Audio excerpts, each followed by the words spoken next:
All right, guys, since this is the last stream, we're not even going to have an intro. All right, I got a quick question for everybody over here. Obviously, I'm super goddamn delayed on it, and I am wondering, did I miss the survey? I can't see it. I can't see it in my fucking mail.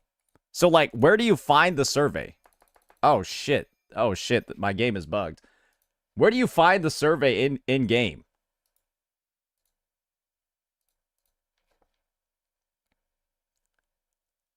Like, where'd you guys see it? Was it in the mail?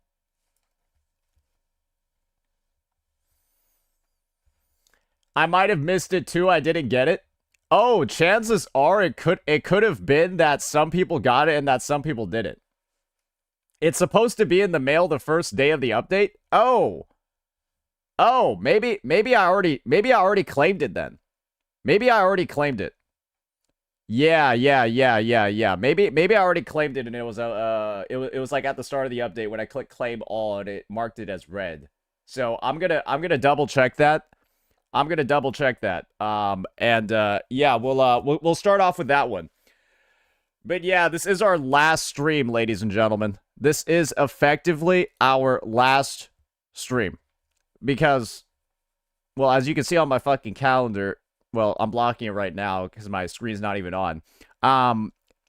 It's December 31st. Oh, yo, Noisy, appreciate the 1,000 biddies. Appreciate the 1,000 biddies. Yep. So yeah, we're gonna be getting on into that for today, starting off with the survey, and then we got a very special edition of top 10 mistakes geared up for 3.0. So yeah, we got that ready to go. And we're gonna get that started. Also, I probably should try to do a hologram if I haven't done so already. All right, let's see over here. All right, it's got to be buried in the mail from 7 days ago. Was it here? Ah, perfect. All righty, ladies and gentlemen.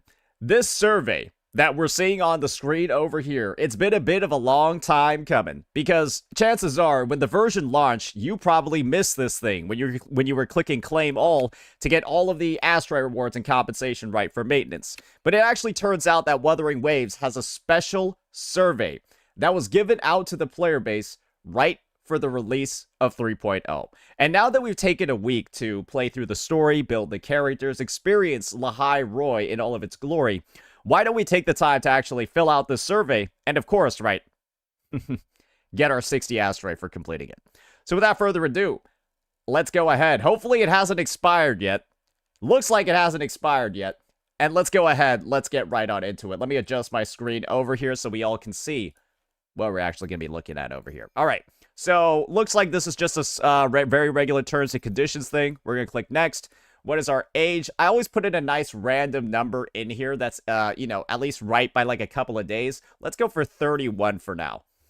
All right. What devices have you used to play games in the past 6 months? Mobile, laptop. I have an admission to make, ladies and gentlemen. I have an admission to make. I have not touched a console in like 3 or 4 years. Yeah, I'm sorry, guys. I have not played games on a console for like 3 or 4 years. Ever since I've had a good computer, and it's just so much easier to like download things. I can plug in controllers when I want to. A PC is just like having everything in one. And yeah, I don't really think there's any other. Once you have one, there's no reason to have a console anymore other than for console exclusives. But those aren't enough to get me to buy a fucking $500 thing when I already have one that works. So yeah, just those two. All right. Apart from Wuthering Waves, which of the following game genres do you mainly play on PC or console? Okay. I think that this is a very interesting question. I think this is an interesting question.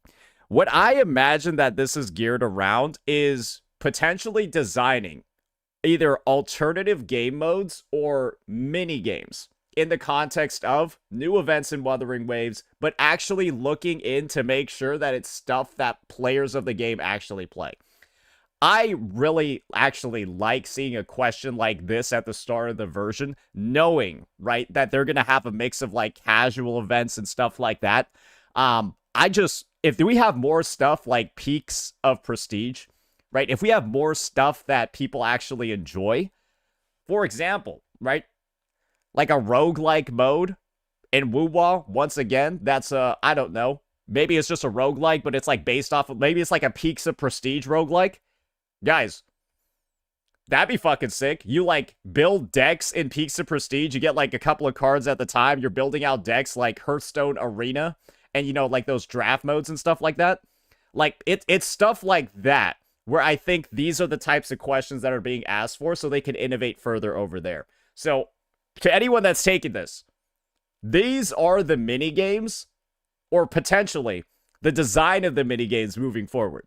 And so this is probably the stuff that you will be playing in like 3.4, 3.5, 3.6. All right, so I'll put in a roguelike because I think they're great. Narrative adventure. No. I'm not really. That's more of like a handheld game console sort of thing, like those narrative adventures. MOBA, absolutely. Casual puzzle, sandbox survival. Actually, not really into the sandbox or survival that much nowadays. Tactical shooters, sure. Music or rhythm, not really. Open world, yep. Simulation. Yeah, I'm a bit of a nerd. I like RTS games. They're very fun. Strategy card games, absolutely. Nice reference to Bellatra over here. Strategy or war, also fun. MMORPG, haven't actually touched MMORPGs in a while. Puzzle or adventures, no. Action RPGs, yes. This question can only choose 7 at most? Oh my gosh. Oh, I play a lot of these, though. Oh, okay. I'm gonna take off the ones that I haven't played in a while, then, and put the ones that I'm up to date with. Okay, open world, MOBA, roguelike, strategy or war, non-action RPGs, sports or racing, fighting. Yeah, I don't play any of this. I don't play any of this other shit. Okay, all right. Let's take off simulation and put on action RPG then. Okay. Looks pretty normal to me. Looks pretty good there. Apart from Wuthering Waves, which types of games do you play on mobile devices? Oh shit. Well.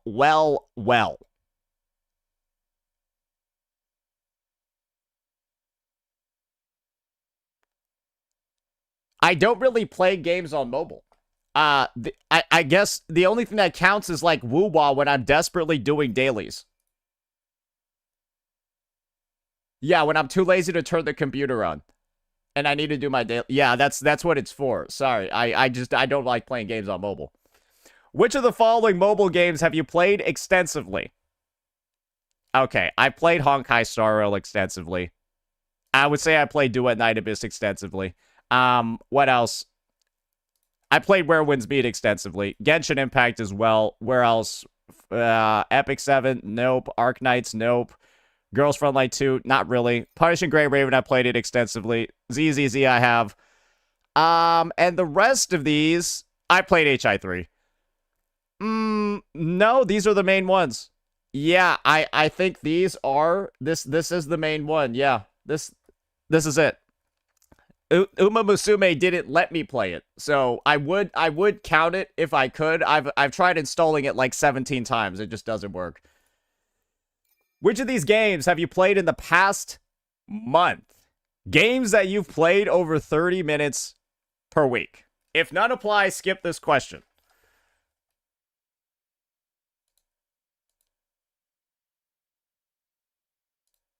I think it has to be those three. Right? I think it has to be those three. I guess you could count Zenless Zone 0. But these three? Nah, not really. Nope. But yeah, over the past month, yeah, those three. Over the past 6 months, What percentage did your time spent playing Wuwa every month account for in the following categories? I think you're just supposed to put, like, the percentage amount. So, Wuwa is 100%, right? Wuwa is 100% of my mobile time. My mobile time is like 5 minutes a month. There you go.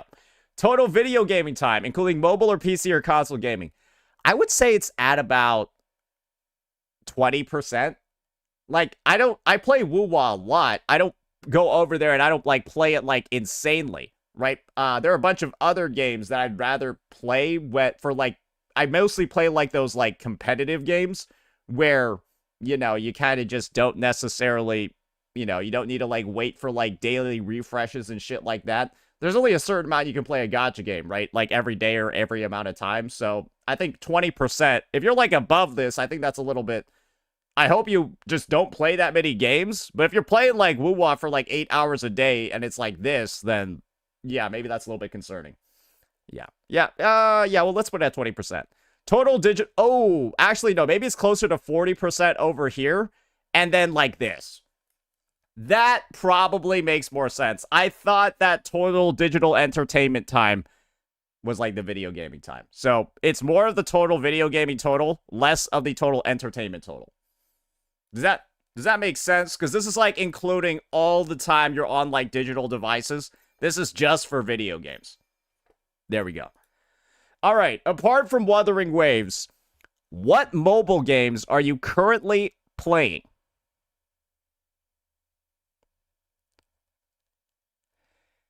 Multi-platform games count as mobile games. So I'll put, like, 2. I'll put, like, 2 technically. In the past 6 months, how much money have you spent on mobile games every month? Oh, dearie me. Oh, dearie me. How much have I spent? In the past 6 months. I think it's been less than 1K.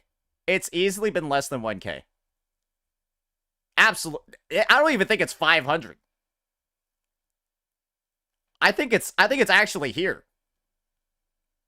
Guys, you do realize I didn't even top up for my Linné pulls. You guys remember that 5,000 Lunite that I have?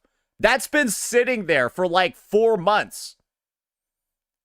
Guys, I'll show you my Lunite count afterwards. Like, that shit hasn't moved in like 4 months. That means I can't have bought anything. But yeah, I think it's definitely under 500 for sure. Guys, I don't like wail on units. My most wailed unit is an S4 one, and I got like doubles on that. I have like all S0R1 units. I'm not out here spending an absurd amount of money. Yeah, in the past 6 months, it's been under 500 bucks, but above 200 for sure. All right. How much money on average have you spent every month on the mobile game you spent the most money on? Every month? Oh, it's got to be like 11 to 50. Oh, it's got to be like 11 to 50. It's got to be like 11 to 50. I am not paying like that much every month. Nah, it's around there. Over the past 6 months, what percentage did the amount of money you spent on Wuthering Waves every month account for the following categories? Probably like 90% of my spending is Wuwa. Like, I might like drop a monthly pass or two, right, in like another game. I might drop like a monthly pass or two, right, in like another game, but I would say it's comfortably 90% Wuwa, because, well, what the fuck am I going to buy in ZZZ? What the hell am I going to buy in Genshin Impact? What the hell am I going to buy in Honkai Star Rail? Like, my money's worth nothing in those games. They're just going to release a new character. Have you seen what Yi Shungite's damage looks like? Good God. Compared to 6 months ago, has there been any change in the proportion of time and money you spend on video games relative to your...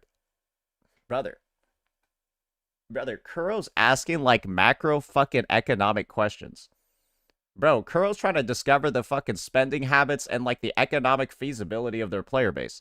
Bro, like this is like some shit from like a fucking Bro, this is like a goddamn, like, if you went to college, you know what this is for. If you went to college, you know what this is for. They're like studying, they're studying the demographic right now. All right, so yeah, compared to 6 months ago, has there been any change? Significantly decreased, slightly decreased, about the same, more. Change in proportion of time spent on video games. More or less time. I think, so this is what I'm going to do.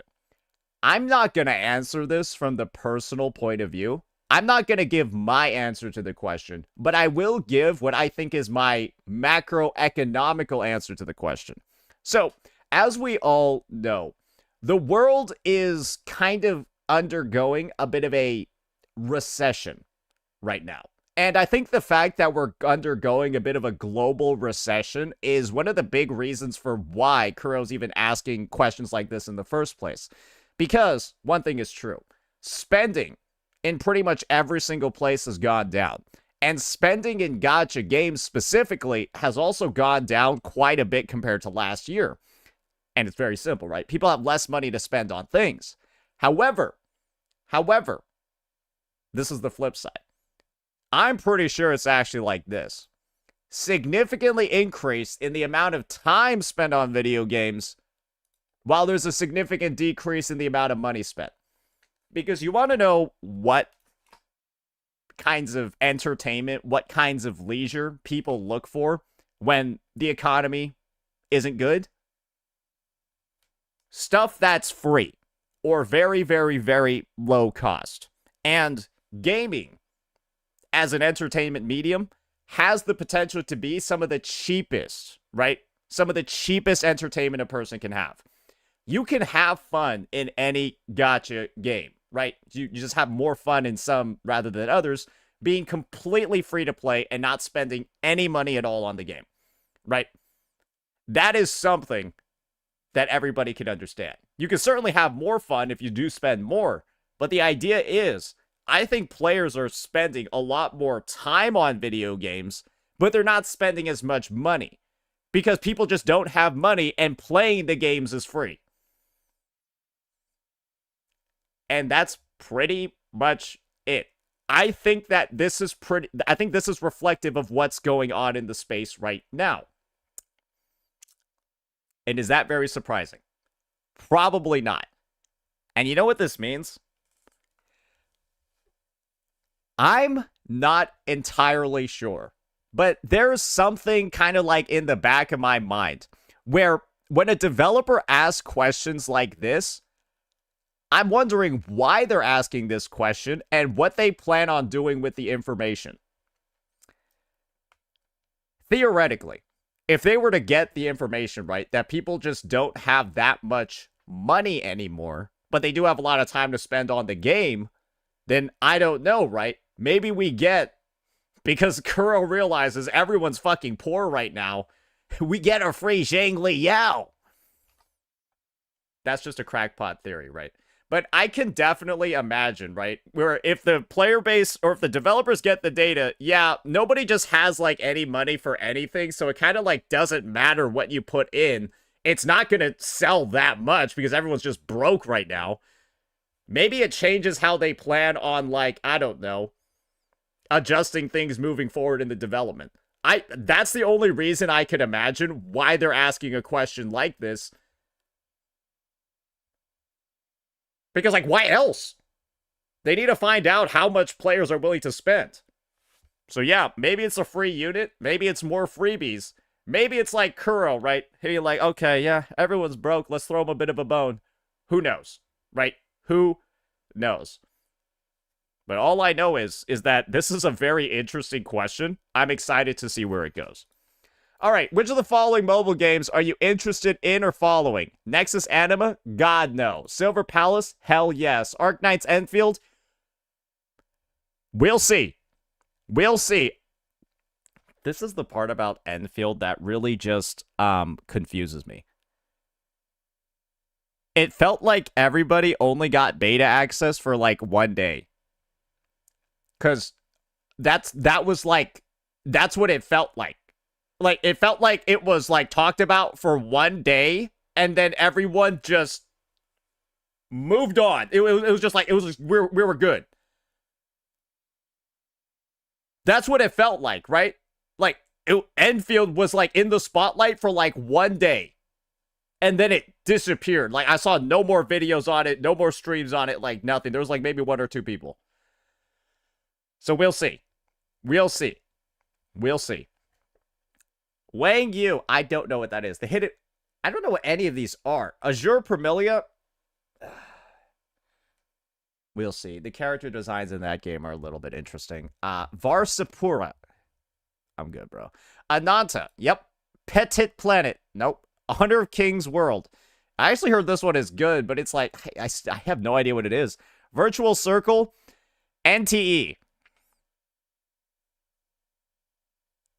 Should I just put I'll just put NTE and Azure Permilia for the, just because I don't know what anything else is, and I am not putting any Hoyo games after I see what they did to ZZZ. Oh, fuck me. Okay, this is quite a question. All right, I'll move myself over here. Boom. What do you look for when playing video games? Challenges. Challenges are fun. Exploration. Discovering hidden content. I'm not gonna lie. I don't like exploration that much anymore. Yeah, I don't. Yeah, I don't. It was like cool when I was like younger and I had more stuff to see. I'm gonna be real now. I feel like exploration is something when you just get older, you're just like kind of done with it. I'm gonna be real. I don't know very many. Like, I'm just trying to imagine somebody that's like 35 years old and they're like playing Legend of... I don't know if they'd be into it, right? But if you're like 10, fuck yeah, right? Like, everything's cool when you're 10. But I think, legitimately, I think somebody in chat said it best. After Elden Ring, I'm gonna be... After, like, Elden Ring, I have more fun in Elden Ring on my second playthrough where I know where everything is. Does that make sense? I have more fun on my second playthrough, second or third or fourth playthrough of Elden Ring where I know where everything is.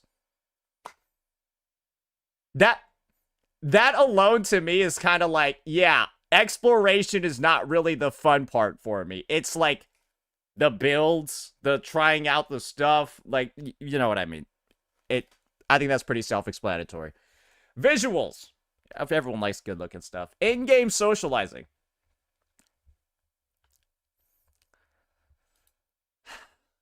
I mainly like it just to, like, have fun and, like, kind of grieve people in the co-op modes. Like, one of my favorite things to do, right, is, like, in the co-op holograms was to, like, direct an attack at my teammate. Like, I knew it was locked onto me, and I would, like, dodge into somebody. When I knew I could, like, revive them, but, like, that's, like, part of the fun, right? It's, like, stuff like that. Leveling. Growing stronger by leveling up weapons or characters. I think everyone likes progression. World building. Yes, of course. Sound and music. Yeah. Immersion. Yes. Collection. I like collection when the rewards are very small. I don't like collection when it feels like it's, like, necessary to progress. You want to know one of the worst things in the game to me? I'll tell you one thing that made me really frustrated with collection. Where wins meets passive gear stat requirements. Brother, at some point, I had to go, like, collect a bunch of fucking dragonflies to put on my equipment. That pissed me off. I had to spend 30 minutes collecting fucking butterflies in the overworld to put on my chest gear. I'm not fucking joking. That was necessary. So, when, like, collection of, like, monotonous things that you, like, kind of don't give a fuck about is, like, required to, like, play the game, I hate that. Yeah, like, Where Winds Meet has literal mint picking in it. Like, I'm not even joking, guys. It's like the constitution stats and, like, the agility and, like, the concentration and shit. You need that It's oddities, and where what you need those to equip your fucking gear. I don't like that. Relaxation. Casual, simple gameplay. If I wanted relaxation, I don't fucking know. Turn off my PC, go light a candle, and read a fucking book. There's other mediums for that. I'm here to play a game, not go relax. I would go do something else if I wanted. Characterization. Characters, personalities, and backstories. This question can only choose 7? Fuck! Oh, this is a hard one. Oh, we about to be out here taking 30 minutes. How you only gonna choose 7? You tell me I can only choose 7 out of these? Oh, Lord. Oh, Lord. Okay, I'm just going to unselect all of them. All right, let's just look through and priority items. Let's go from the bottom down. Gameplay freedom. Yes. Strategy. Yes. Story. Yes. In combat. Yeah. Oh, we're just doing the same thing over again. Fuck, it's just...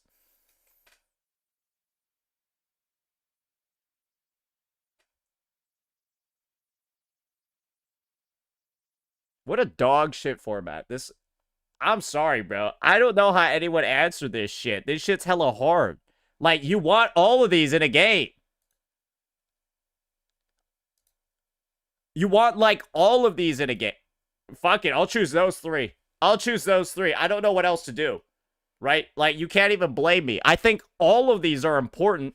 I think some of them are way less important than others, but I guess I'll say that these are, like, the essentials. I don't fucking know. Like, this one's hard, man. This one's crazy. Other, please, I'm good, bro. I don't even think anyone needs to answer other. They put everything in there. Which of the above elements are you satisfied with in Wuwa? Ah!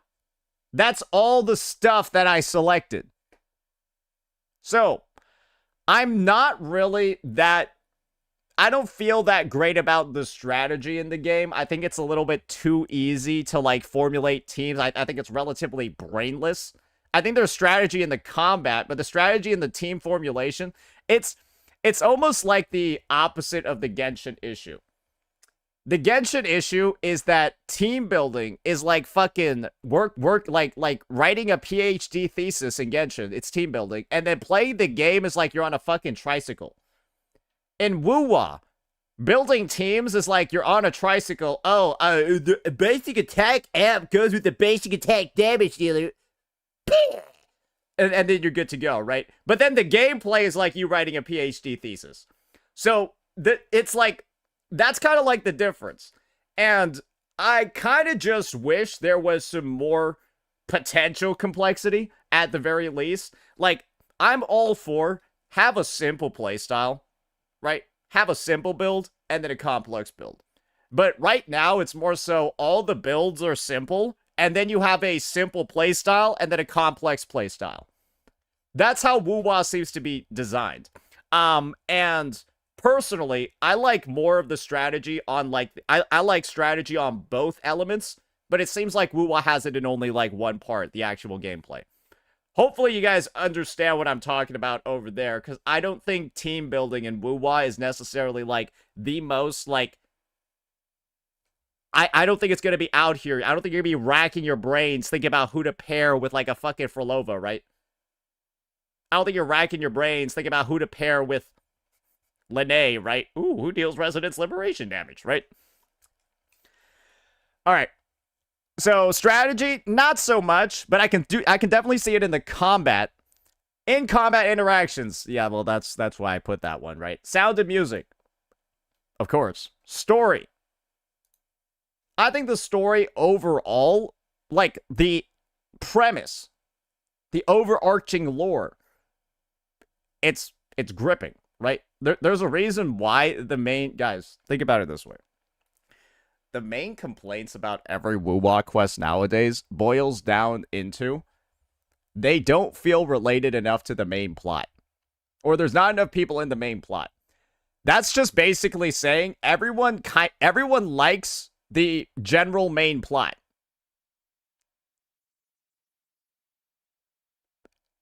I don't really know what else, right? Like everyone's complaining. The main complaints originate from when they feel like that main plot isn't like either being respected or given enough time. I think that's pretty self-explanatory. Visuals. What else can I say? World building. Yes. Gameplay freedom. I can explore the game world freely. Yeah, I don't have to pay $300 for a motorcycle. But yeah, so yeah, I think Wuwa does all of these except for this one.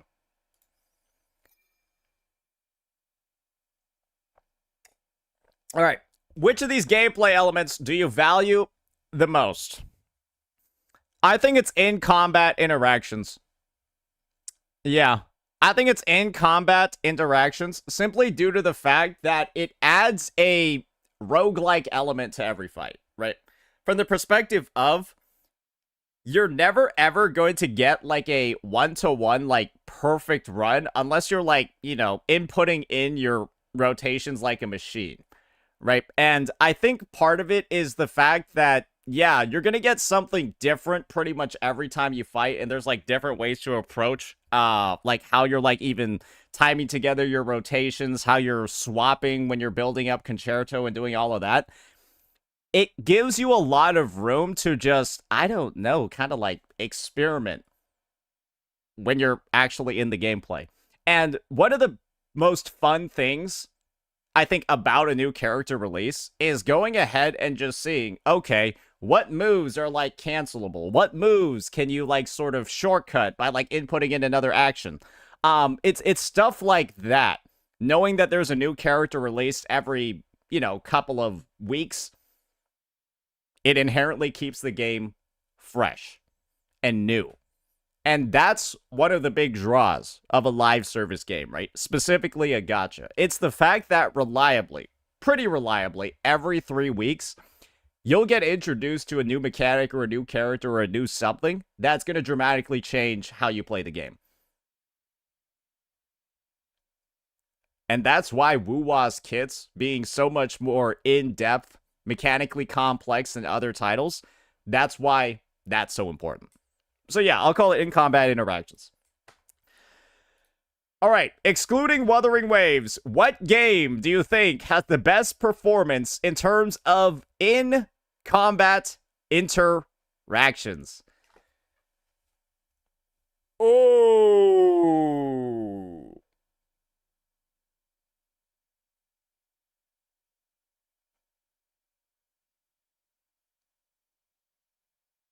Guys.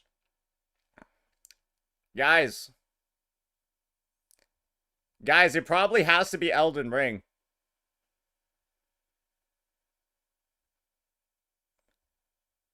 Guys, think about all the people saying Sekiro. Guys, the main thing about Sekiro is that you got the parries, right? And the timing. Elden Ring has the parries and the timing, and then it also has, like, status effects. It also has, like, the dodging. Elden Ring basically has, like, everything all the other games have and more. You guys do realize that, right? It's got, like, except, like, the fucking prosthetic arm, okay? I guess that's the bonus that Sekiro has. But yeah, you got parries in Elden Ring. You got, like, the weapon arts. You got, like, all that shit. Then you have the weapon switching, too. Where you can, like, chain together moves from switching weapons. Oh, did we forget that that's a thing in Elden Ring, too? You can, I don't know, L2 weapon art, do, like, a swing, and then switch your offhand, and then follow up with, like, a range slash from, like, a sword.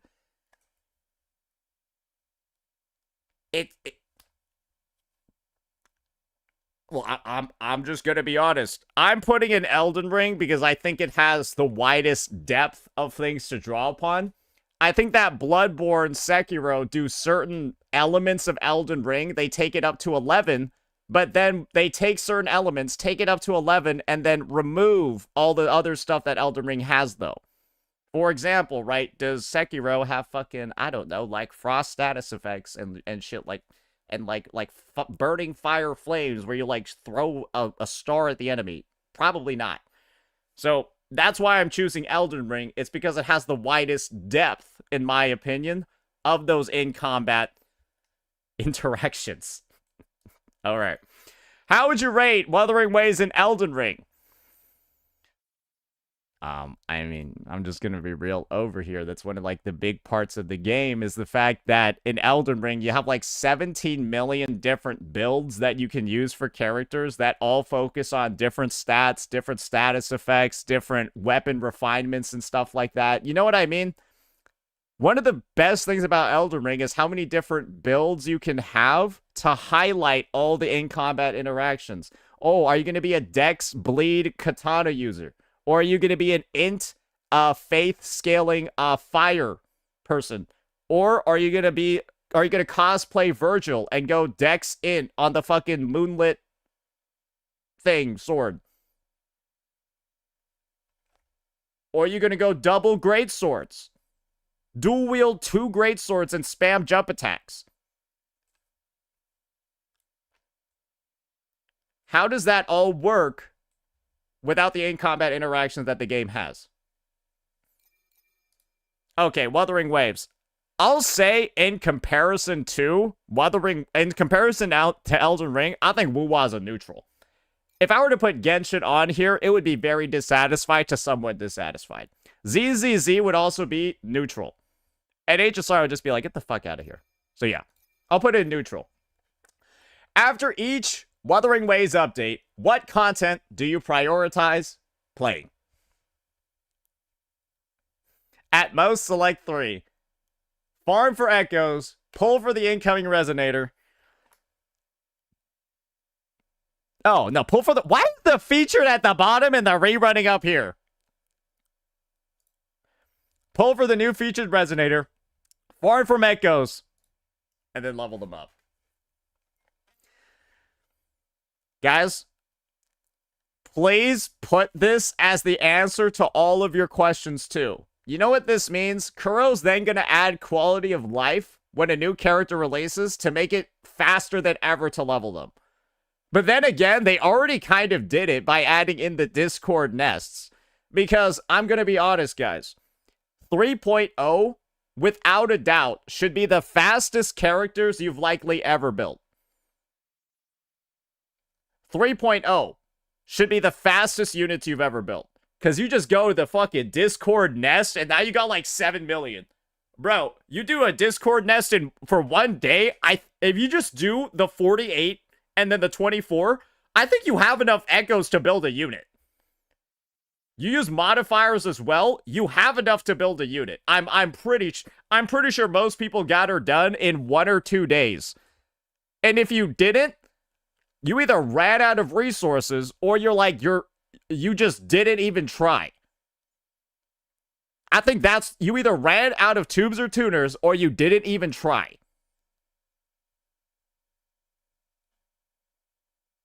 That's it. And so, isn't that Depths of the Elusive Realm upgrade so nice right now? Because you're just going to get 40 extra tuners a week. In exchange for nothing. Yeah, that's pretty good. Anyways, what encouraged you to download Wuthering Waves in the first place? Word of mouth. Yeah, looked good. Combat looked great as well. Recommendation. Content promo. Honestly, Tectone's initial coverage of it was one of the big reasons for why I think a lot of people got on it. Brand awareness, not at that point. In-game rewards.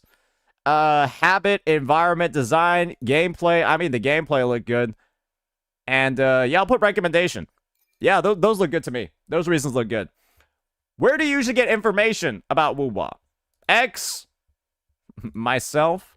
I use Reddit, Twitch, what's it called? GM, Pocket Gamer, Friends, no, YouTube, Discord. Yeah, I mean, those are the main ones, right? I don't use, like, any of this other shit. Yeah, none of that other shit. How often do you watch Wuthering Waves fan-made content? I mean, well, what can I really say? If I'm running the stream, is this technically the same as watching it? I guess I'm watching myself on my OBS right now, so sure. What type of Wuthering Waves content, fan-made or officially released, do you enjoy?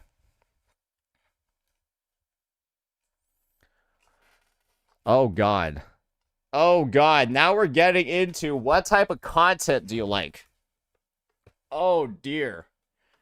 Oh dear. Lore crafting theory essays.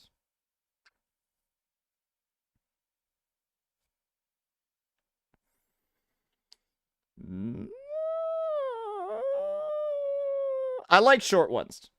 I like short ones, but oftentimes a lot of these are fucking super long. Like, and they can get too long sometimes. Area exploration guides. Brother, you don't need them anymore, especially after how they redesigned exploration in 2.0. These are useless. I'm sorry. Area exploration guides are fucking useless. Over the top, tongue-in-cheek videos. What does that even mean? What does this even mean? Do they got an example? Like, are they talking about like Cosmos? Is this like Cosmos CR? Or like .exe vids and like Cosmos? Yeah, sure. Those are goofy and fun. Maybe it's drama content as a whole. Quest guides. Who the fuck needs a quest guide in Wuthering Waves? I'm sorry. Are there any quests in Wuthering Waves that are like hard to do?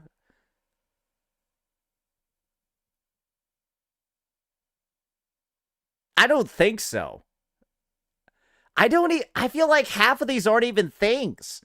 What, like, quest guides? Sure. Like, maybe they're thinking about, like, R&R shit. Podcasts. I think podcasts are good. Especially if you get, like, the right people in the conversations. Yeah, podcasts can be great. Images of in-game scenery. What the fuck? I'll just go play the game. Videos showcasing high-level performance from players. Guys, do you want to know the funniest thing about high-level gameplay in Wuthering Waves? Most people don't actually... I'd like to say that most people don't actually like watching Quick Swap.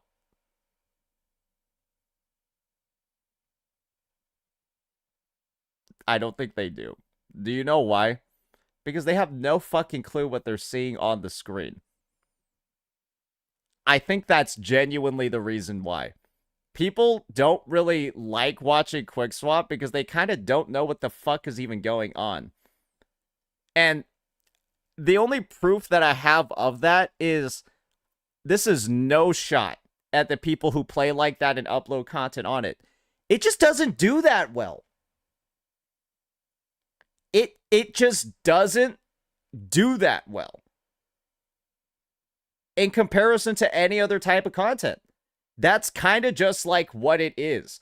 I think it works in like a shorts format, but in terms of like long form videos and stuff like I never ever see it pop off. And the wild thing is the only time I've seen it pop off is when it's used as an ad. Right? It's used as an ad and then played in front of other videos.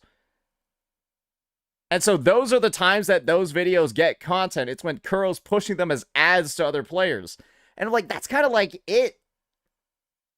So yeah, that's my take on the high level performance vids.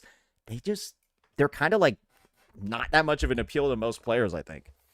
Hand-drawn animation, it can be good sometimes. Comic strips or memes, virtual photography. I don't know what that means. Like you're pretending it's Instagram in-game. Sure. Character splash arts are still images. Cover songs and instrumental performances, those could be good if the songs are good, sure. Cosplay. I ain't really into that. New character pulling and hands-on testing. Brother, this is what I'm talking about. Okay? This is the real shit right here. This is what people want to see. Okay? This is the type of shit that people want to see right here. Stream recordings of in-game scenes. Is this like the Naruto? Like stream highlights, of course. Of course. Hey, there's me right there. MMD. I feel like that's there's definitely gonna be a population out there that selects this for sure. Emotes or chibis? No, I'm good. Fan songs, images or screenshots. That's not really fan content. It's a fucking screenshot of the game. Are you calling that content? I'm gonna just be real. I feel like half the shit on here should not be on here. It's making the survey harder. Boss, enemy, or combat guides. So you got meme videos here, and then over the top and tongue-in-cheek videos in here. So am I the over the top and tongue-in-cheek vid? Is that me? That's the description of my content? Hey, everyone select this shit then. That's the most fun stuff. What do you mean? Everything else is boring, bro. The fuck? Hey, here's my fanfic. Here's my fanfic.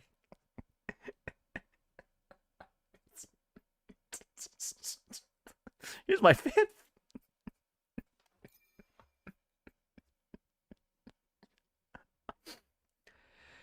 Time limited event speedrunning guides. I'm not gonna lie, it was a fun video where we waited until the last day to do one of the puzzle challenges, and then we saw how fast we could do, like, the overflowing palette challenge. Some of them are hard, bro. No lie. Live event coverage, of course. Character build guides, of course.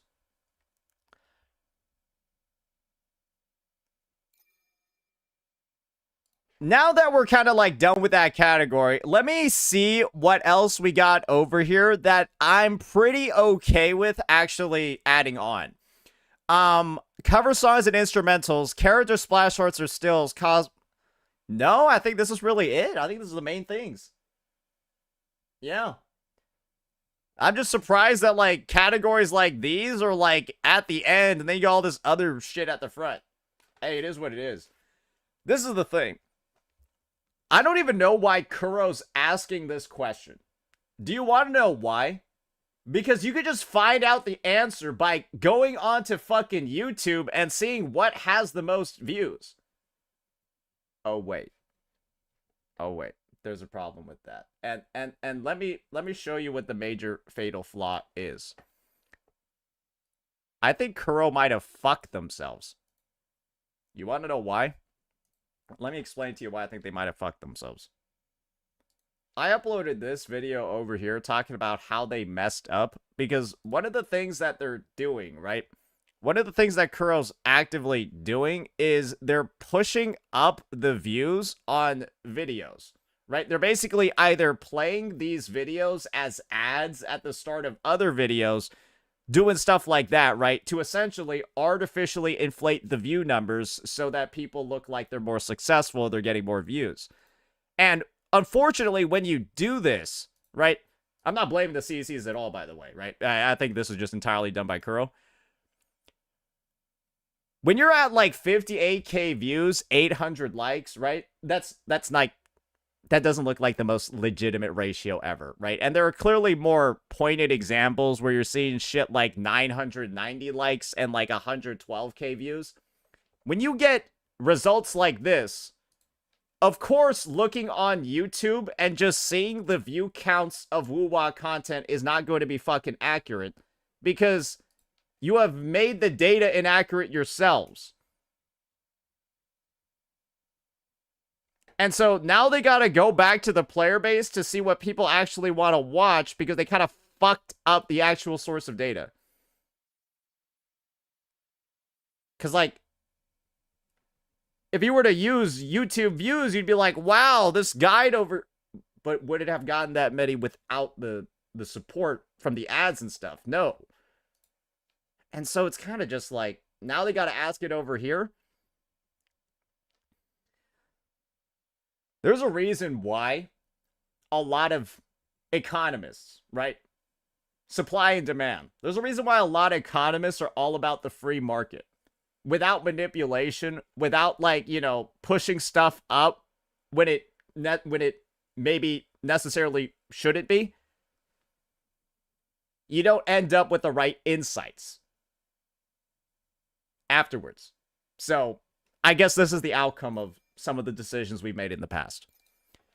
How do you interact with others on social media?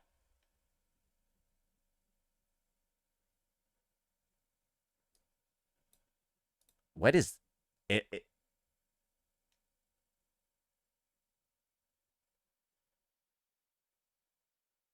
That's like a Chinese thing, right? That's like a Chinese forum, right?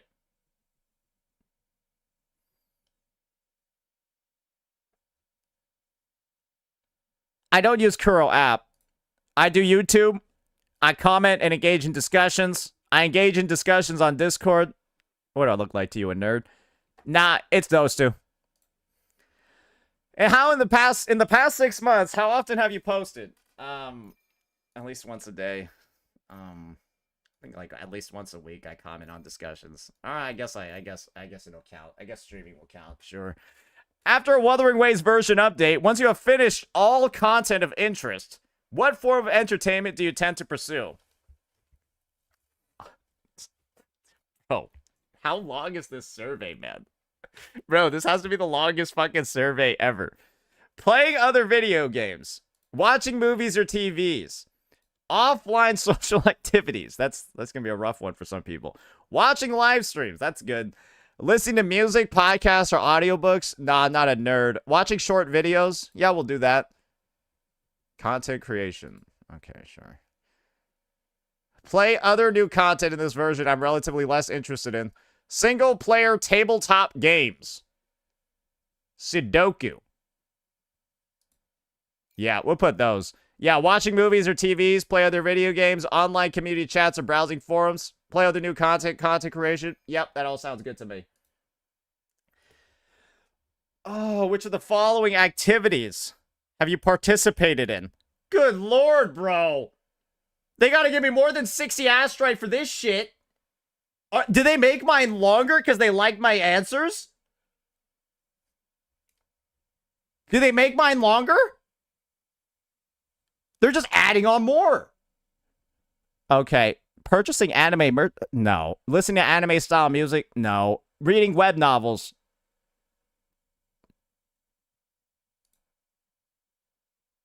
No. Web novels are like the actual, like, I read like manga and shit. I don't read like fucking web novels. No, I don't think that's manga. Listening to radio dramas. What the fuck? Are we like 40 here? Attending offline. What the fuck? Are we like weebs here? Joining off. Watching anime. Sure. Creating fan content. Yes. Following anime relate. No. Watching meme videos, AMVs, MMDs, or anime. No. That's why I refuse to watch the Lene dance thing on stream. Fuck that shit. Watching or doing cosplay. Nope. Celebrating the birthdays of anime characters.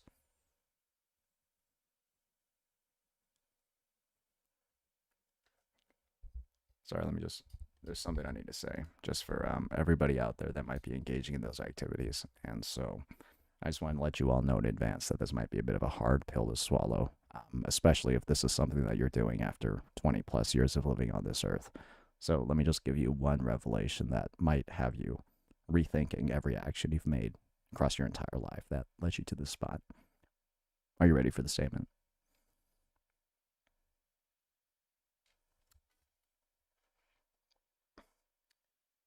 She's not real!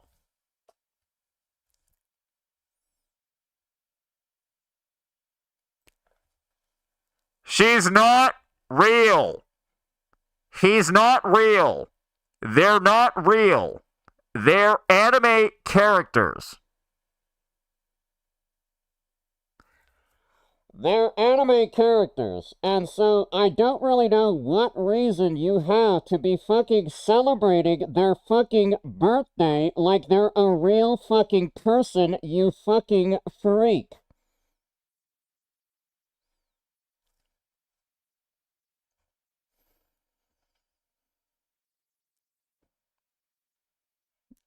I don't really mean this in the way that it's like awful if you do that.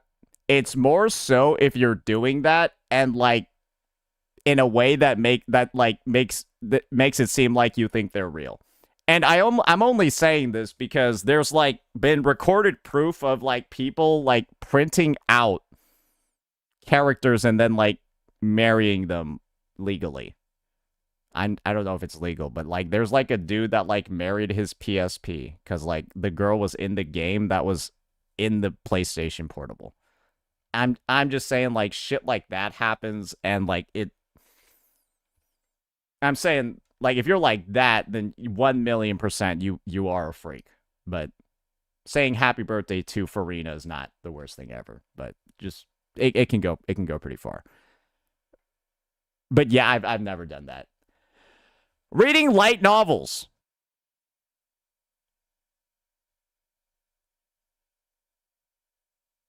Were those the only examples of light novels they could put on here? Out of all the light novels that exist in the world, they chose that one.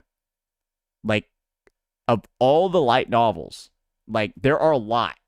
Basically, every anime, before it became an anime, it was a light novel. So they had essentially thousands, tens of thousands of different titles to choose. Like Sword Art, Hunter X, Inuyasha, ReZero, anything. Instead, they choose. This one just sounds like a crime. This one sounds like a crime about to happen.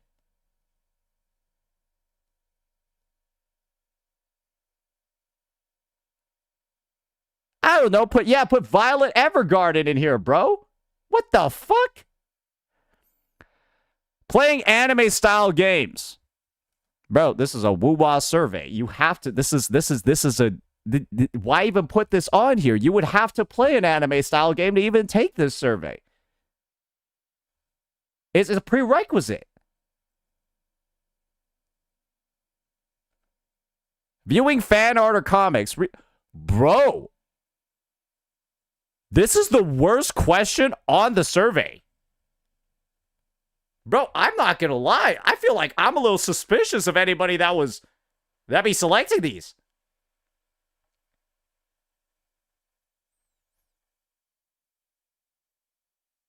Channel my inner fucking dokes. If I see someone with more than like 5 check marks on this thing. What is your current occupation? The word self-employed probably makes the most sense, right? Yeah, self-employed probably makes the most sense. Unemployed. Guys, I have literal tax documents. You can't have tax documents unless you're employed. That you can't be both unemployed and have tax documents from income. That the two are mutually exclusive. They're literally mutually exclusive. What is your gender?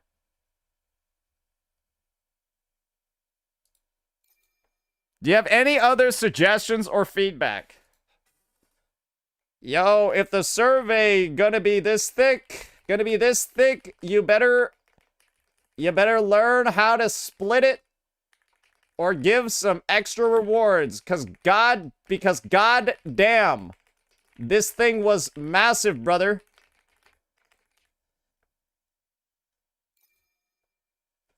That's all I'll say. I think it was a good survey overall, but holy fuck, that was long. And it was, like, difficult to actually fill out the questions because it had, like, that 7 selection limit and, like, 700 options.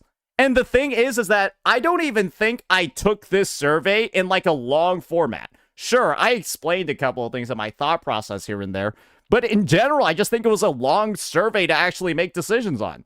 So, overall, I think the questions asked were the widest breadth of any fucking survey I've seen. They're like looking into how much money do you have? How much money are you spending on gachas? How much money do you think you could spend on Wuwa? And like, here are all these things that you're potentially interested in. What do you do when you're like starting a patch? It doesn't give me a clear direction for where they're taking the survey necessarily, but it does show me that they're asking the right questions at the very least. I am actually very happy that those are the types of questions being asked, because I think about all the different routes that these questions could go to, what they'll aid in development, and all of those different things that they could aid in development, I feel like they're all pretty good. Free rewards, right? Designing, quality of life for building new characters, what people do at the start of the patch so that they can design better content for people to do at the start of the patch, or like a better way to ease people into content at the start of the patch, right? There's a lot of different places that these answers can go, but I think they're all, at the end of the day, fantastic questions. So yeah, very, very, very happy with this survey overall. Excited to see what the results are from it. And yeah, do make sure this is going to be, hopefully we can upload this video before the survey goes offline. But as you can see over here, this thing's getting automatically deleted in 9 hours on my end. But at least we did get it in before the new year, at least in America. But yeah, that'll be it for this one, ladies and gentlemen. Let me know what you all thought. Peace out. Woo! I did not expect that survey to be an hour long, guys. I did not expect to take an hour on that shit.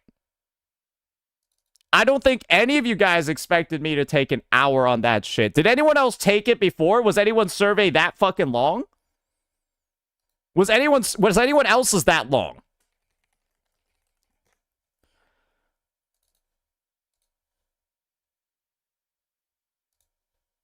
It was that long? That's the longest one we've ever gotten. Right, without a doubt, the longest fucking one we've ever gotten. I deleted it by accident. Well, that sucks for you, bucko. That sucks for you. All right, guys. We've got now a very special edition. We've got a very special thing planned right now. We got our beginner guide filming that we're about to get on into. And I've got an adjusted format. I've got an adjusted set of bullet points. We're going to be revisiting some of the old points that we had before. But yeah, it's time to get into a bit of some like new player assistance as we head on into 2026. However, unfortunately, oh god, dearie me. Give me a second over here. Oh, dearie me. All right. I got to go take a piss real fast. RB.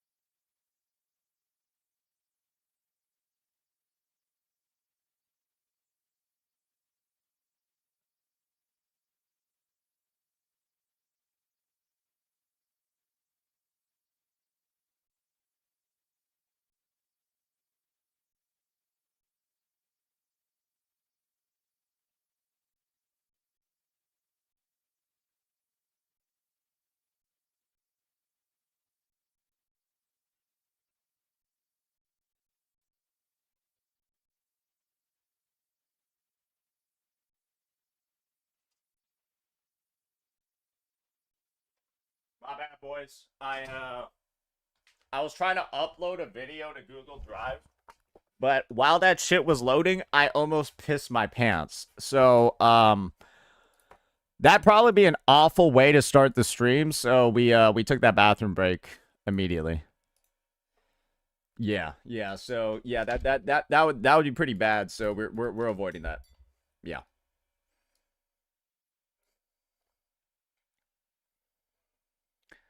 Cool. All right. Show pants for proof. Mods, you know what to do. You know what to do, mods. All right, let me just get my screen situated real fast, get this sent over to my editorial, and we'll get this going.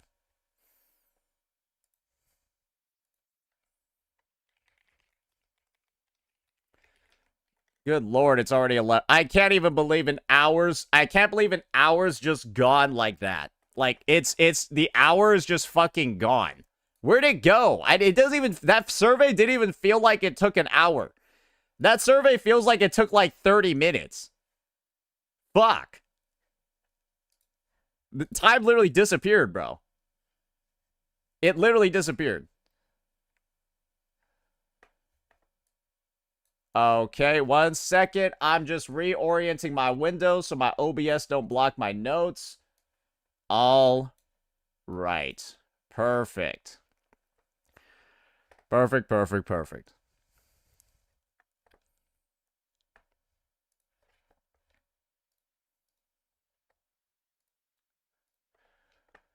Cool. Cool. Cool.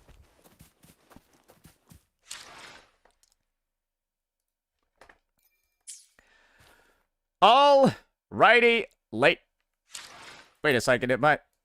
Yeah, I want to make sure my noises aren't too loud. Okay. All right. All right. All right. We're good. We are good.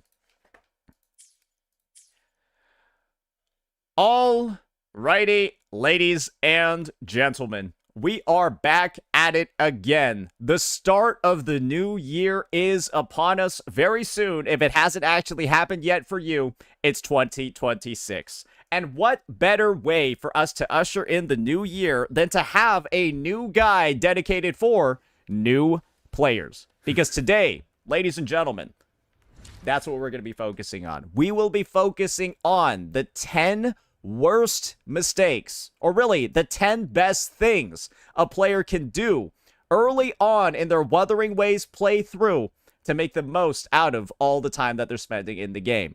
That is going to be the focus. And think about it from the perspective of a player who's just started out, that has a meta mindset, that's trying to complete as much content as possible. And by that, I mean get the fastest clear, or get the fastest route to endgame modes, like Double Pawns Matrix, like Whimpering Waste, like Tower of Adversity, so you can claim all of these resetting rewards, this astrite, these credits, these level up materials, so that you can build your other units. It's one of the most important things for a lot of players to get through, and we'll be walking through the fastest ways to actually get there. So, without further ado, let's start off with tip, or really, mistake number 1. And that's going to be not focusing on your UL level enough. Ladies and gentlemen, Union level essentially in Wuthering Waves it's going to be your main source of progression. And it's going to be as follows. There are about 80 Union levels in the game. I'm Union level 80 myself, and that's basically the soft cap. And as you can see over here, there is a SOL3 phase associated with 10 levels going up. And when you upgrade these phases, you essentially gain access to more and more materials from the challenges that you face. You can see over here, we've got a forgery challenge, right? I'm on SOL3 phase 8. That means when I clear this, I have a chance of getting this gold drop. This is what you need to level up the highest level characters in the game. But you're not going to need this necessarily early on, because all you'll be on is SOL phase 1. And then as you see over here, right, I'm only getting 800 credits. Only these blue and green mats that are only used for like low level units. And then as I increase, right, my phases go up. You see the credit amounts. They start going up too. I start getting more materials. And that's why raising this UL is so damn important early on in the game. The faster you're able to raise it up, the faster you're able to get resources. And as you can see over here, right, these are going to cost the same amount, right? When I'm on SOL phase 1, it's going to cost 40 wave plates. When I'm on SOL phase 8, it also costs. When I'm on SOL phase 8, it also costs 40 to do these too. You just get more efficiency for the wave plates that you're spending. And when wave plates are your daily constrained resource, that resets at a rate of about 10 every hour, so 24 hours to fill it back up. You're encouraged to log in every day, and of course, you want to make the most out of that free regenerating resource. So I've explained to you a lot of the importance behind the UL, your union level. Now I gotta talk about all the ways to actually build it up. And that's with your Union EXP. And this is the thing. Union EXP is one of the easiest things to actually get in Wuthering Waves. Because almost everything in the game just straight up gives it to you. The biggest source of your Union level experience early on in your playthrough, at least for older players, was simply doing your daily activity points. You can see it includes tasks as simple as just logging in, or just spending your waypoints, or doing quests. And as a reward, you actually get Union level experience. You actually get Union level experience for claiming all of these. One of the fastest ways to actually grab it. You also have, of course, as you can see from this document, your quests. And there's a reason why I decided to save up so many quests here, ladies and gentlemen. It's not because I don't want to play the character story quests, guys. It's because I wanted to show you all just how fast you're actually able to level up your Union level experience from all of this content that's available in the game. You're seeing that I'm at Union level 80. I've gotten all of this stuff, right? I'm maxed out. I still have all of these quests left to get even more Union level experience. So think about it from the perspective of a newer player, right? Think about this from the perspective of a newer player who has all of these ready to go and can just do all of them if they wanted to catch up. Players, if they're willing to dedicate time to spend on all of the content that's been built up from 1.0 until now, guys, it's capable for you to start off the game. And if you really do grind, you could get to UL 40 or 50, get to SOL 3, phase 5 or 6 in like 1 or 2 days. And that's what you have in terms of leveling potential when there's this much content to do in the game.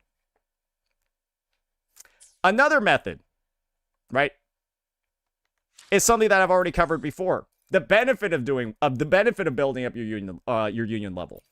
Spending wayplates also just gives you Union level EXP. The last method is probably going to be one of the most common, and it's also going to be the one that that's going to take the longest to grind relatively compared to quests.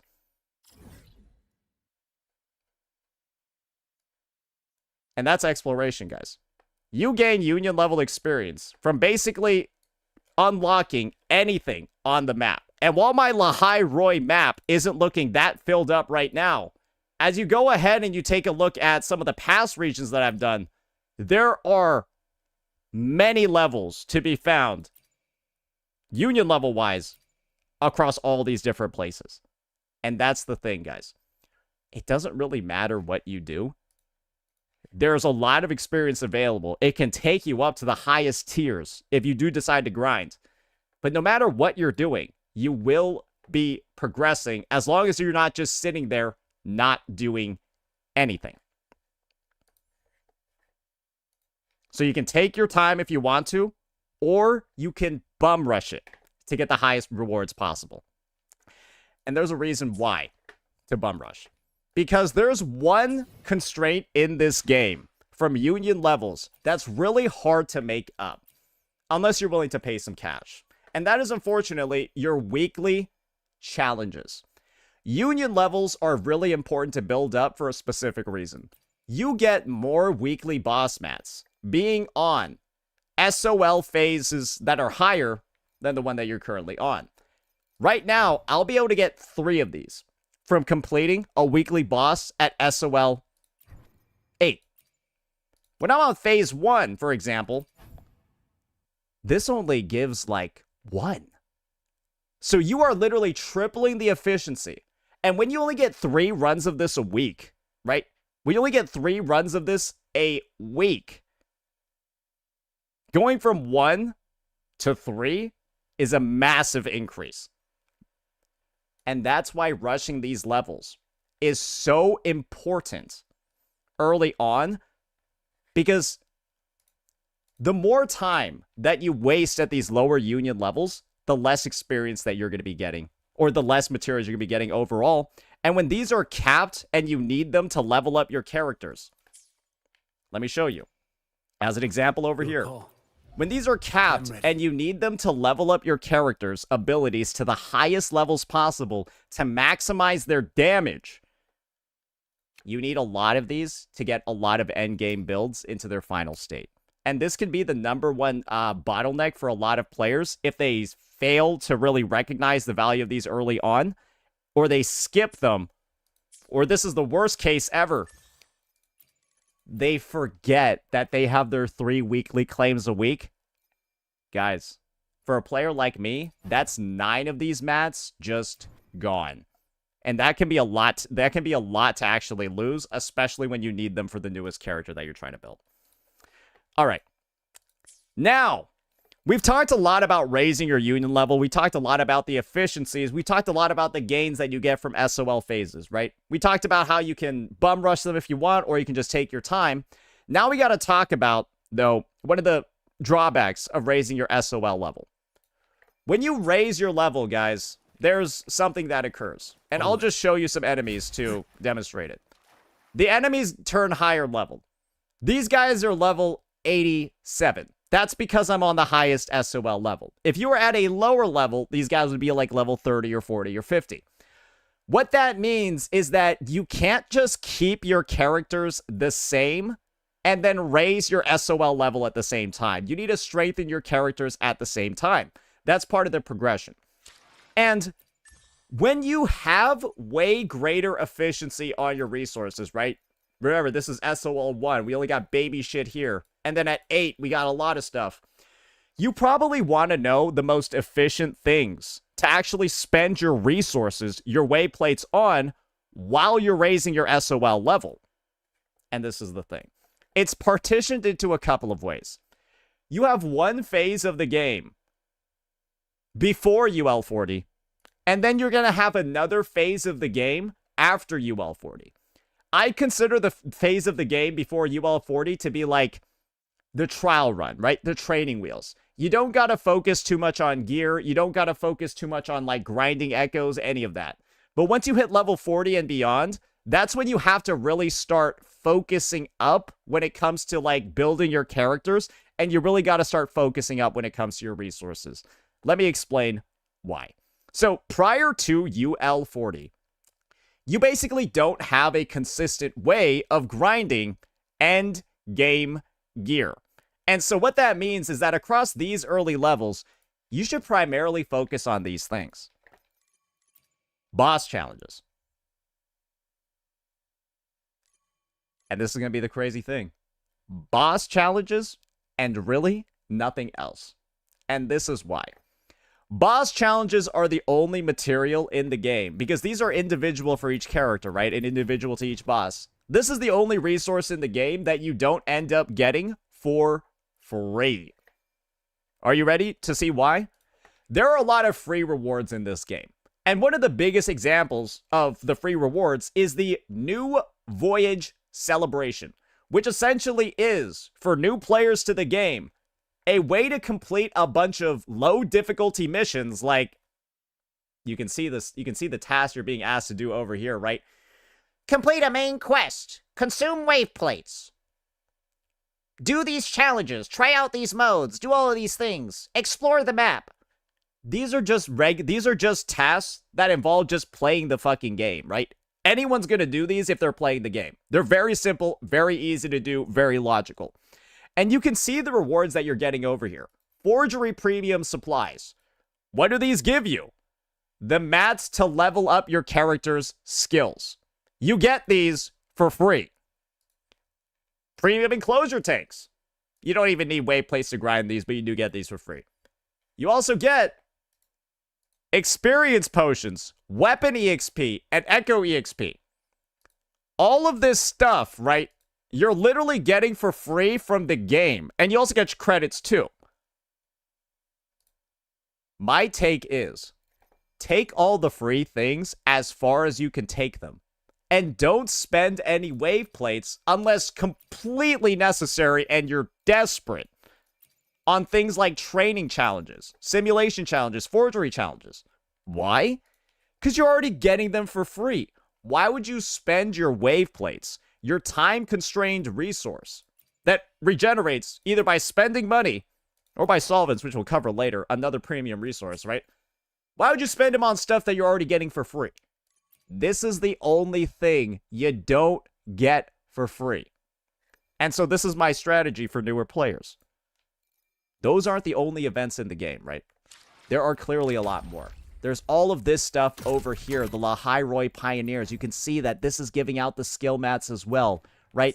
There's a lot of events. Take those free rewards as far as you can go. Don't spend any wave plates unless necessary. And then just spend your wave plates on the thing that can only be gotten by spending wave plates. Because there's no other way, ladies and gentlemen, to get these mats other than spending your wave plates. There are plenty of ways to get these, plenty of ways to get these, plenty of ways to get all this other stuff, except weekly boss mats. You get the message, right? And that's why I said this guide was going to be geared towards people who are trying to metagame. You can see we're getting a little bit sweaty over here. But when you have time-constrained resources, it's a gotcha. Sometimes that's something that you want to do. So yeah. The last thing that I'll say is that it's really, really, really important to hit those thresholds. Remember what I showed you before when it came to how the union levels are tiered out? If you're at union level 39, for example, right? And you have the opportunity to go do a quest, go grind a little bit, explore to get to union level 40, but your wave plates are like almost full, you should go grind. Right? Even if your wave plates are like almost full and you really want to spend them, you should go grind to get to UL 40 because then you'll unlock a whole new set of challenges that are going to give you greater efficiency. So hold on to it. Wait until that next tier, do that SOL phase breakthrough, and then get a bigger set of rewards. Because the improvements, ladies and gentlemen, can be absolutely massive. And one of the best ways for me to show you those improvements is right here. So let's talk about gearing. That's going to be our third mistake. So, gearing. Easiest way to take a look at this is from Tacit Fields. So, one of the big things that I showed all of you, right, was that increase in SOL levels. This is the difference from SOL Phase 3 to SOL Phase 4. On SOL Phase 3, we have purple tuners and purple echoes. On SOL Phase 4, we upgrade to gold tuners and gold echoes. And so a lot of people might be thinking, Saint, SOL Phase 4 is at Union level 30. Why should we wait? Why should we wait until like 40 to do it? This is the reason why. You get about 10 tuners when you're at Phase 4. When you go to Phase 5 or Phase 6, I'm not super sure, I think it's Phase 5, it jumps up to 20.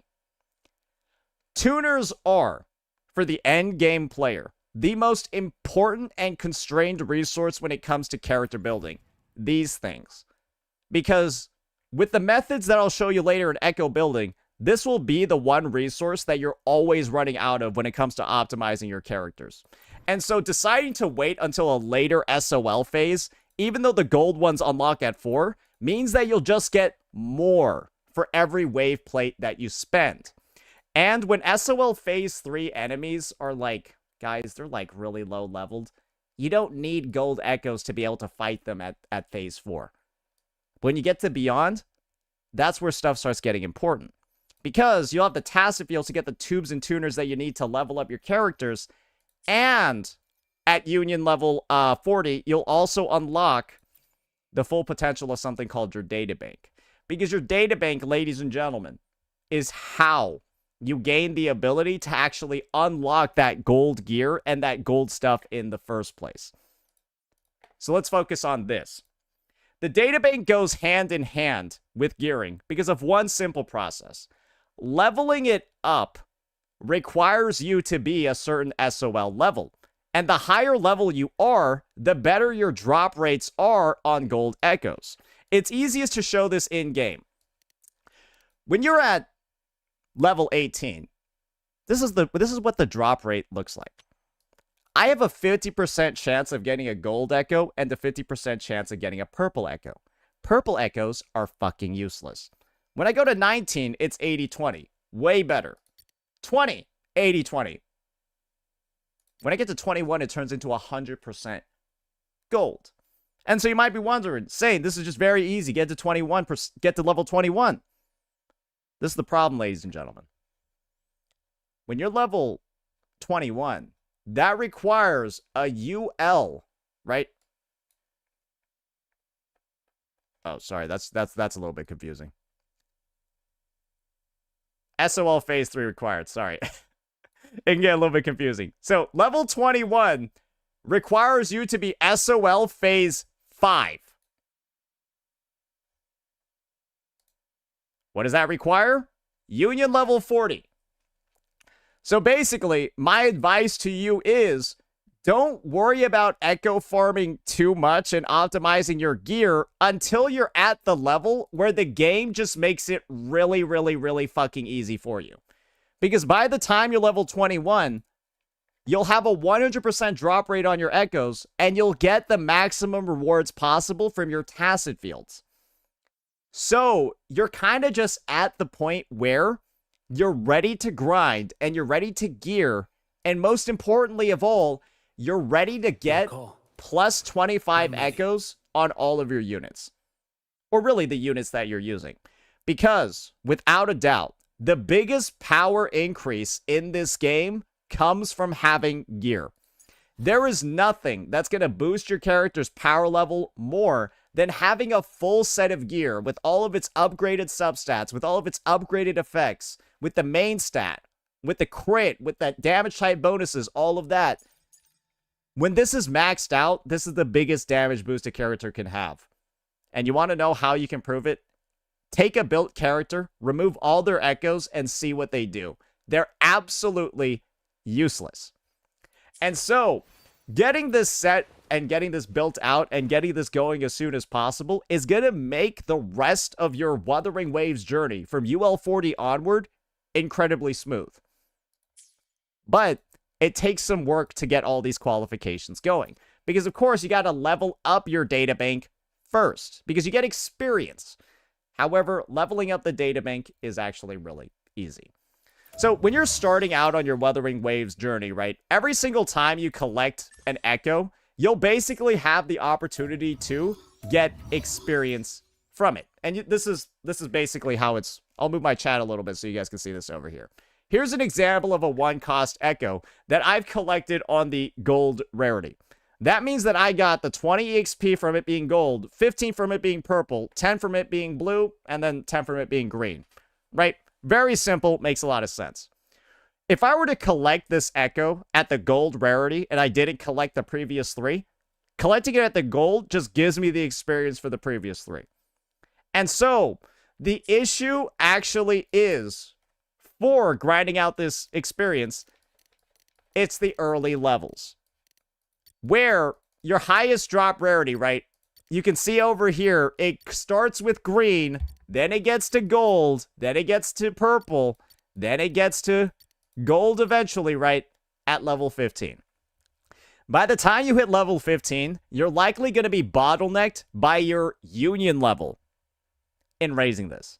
So don't worry too much about raising this level too high early on.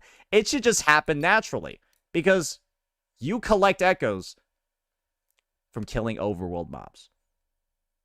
That's all it is. And there's a base drop rate of 20% on every echo. And so, as you go through the overworld, you explore, you do all that stuff, you're just going to end up at a point where you're grabbing these. So, yeah, okay, I might have gotten the colors confused. Don't make a fucking big deal out of it, ladies and gentlemen. Oh, it was gold here, or sorry, it was purple here and I said gold. Okay, unless a motherfucker's colorblind, it's not going to be a big fucking deal. You can clearly see what's on the screen. Anyways, the goal is that once you're able to unlock gold echoes, like I said before, getting the gold drop will give you the experience for all the previous drops. So once you're level 15, knowing that there's a lot of echoes in the game, Once you're level 15, any Echo drop should just give you a shit ton of databank experience.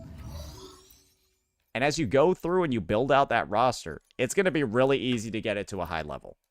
And once again, when you're at level 21, there's no functional difference in getting any more levels. It just gives you, like, more tubes and tuners and asteroid and stuff. So it's kind of just free rewards. That's why I haven't bothered with getting level 30 yet. But that's how it's going to work. So don't focus too much on trying to, like, slam up your databank level until you're, like, again, at Union level 40. Because like I said before, guys, Union level 40 is the golden sort of mark in Wuthering Waves. And hopefully you're beginning to see why UL 40 is so important. Because the game essentially opens up for you in so many different ways. It gives you a lot more efficiency in grinding, wayplates, all of that. But then also a lot more potential to mess up too. Because you have so many more tools available. So now let's get on into, because we covered all of that stuff. We covered gearing. Now it's time to talk about farming echoes. So there's essentially 4 main ways to farm echoes in this game. I've already kind of talked about one of them. And the topic over here is going to be overworld grinding. So there is a bit of a interesting way. There's a bit of an interesting way that drops work in this game. And I'll just demonstrate a little bit of gameplay over here to show you all what I'm talking about. This game functions on a pity system when it comes to grinding. Every single time you fight an enemy... Okay, Hivati is kind of annoying, so... They have a chance of dropping an echo. So, let me just... She has a lot of iframes at the start of her... She has a lot of iframes at the start of her fight. It's probably the most annoying boss fight in the game, if I'm frankly going to be real with you. She takes forever to grind.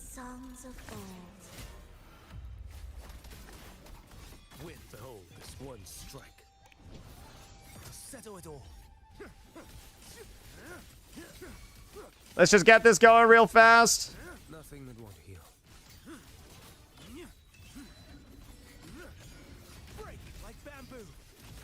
Did none of that hit her? Bro, oh, I hate this boss. I hate this boss so much, man. Bro, she is just dodging everything. Alright. We got it. And we also got an echo drop alongside it. That's how easy it is to farm in this game. Because every single time you kill an enemy, there's going to be a pity depending on the type of mob it is. You can see over here that we have cost 4 and then cost 1 and 3. That essentially translates into, for a certain character, how much that echo costs to equip. Because you have 12 slots, right? You have 12 slots on your character. This one costs 4. That's why it's a 4 cost. This one costs 3. That's why it's a... You get it, so on and so forth. And 1 cost echoes are typically meant to be like the smaller ones, the more frequent mobs in the overworld. 3 costs are kind of like elite enemies that you see in smaller groups, but they're still in the overworld. While these guys are the bosses, and they're usually only found in boss challenges or weekly challenges. It's pretty simple to understand, right? These guys are the easiest to farm because every 2 like kill counts, you'll drop an echo. Guaranteed. It could be every time, but it's guaranteed every 2. These 3 costs, on the other hand, that's guaranteed 1 in every 4 drops. You kill 4 in a row, that 4th one's going to drop an echo, guaranteed. And for these 1 costs, they're like a 1 in 8. But there's so many of them, you're likely just going to get them on their base drop rate. You know why? Because the base drop rate in the game from any enemy for any echo is already going to be, well, as you can see over here, 20%.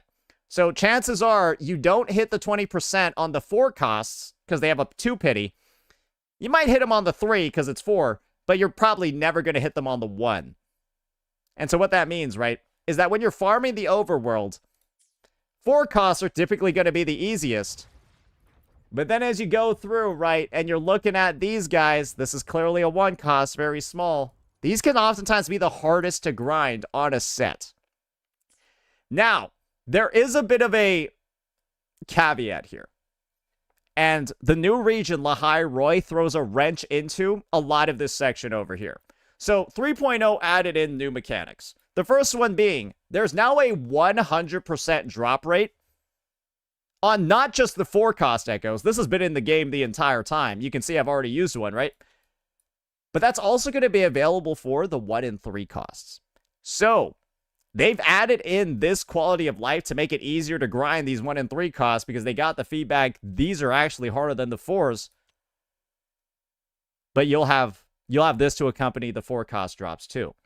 Lahai Roi also seems to be bugged right now, where every single boss in the game, regardless of if you have the drops or not, will drop an echo.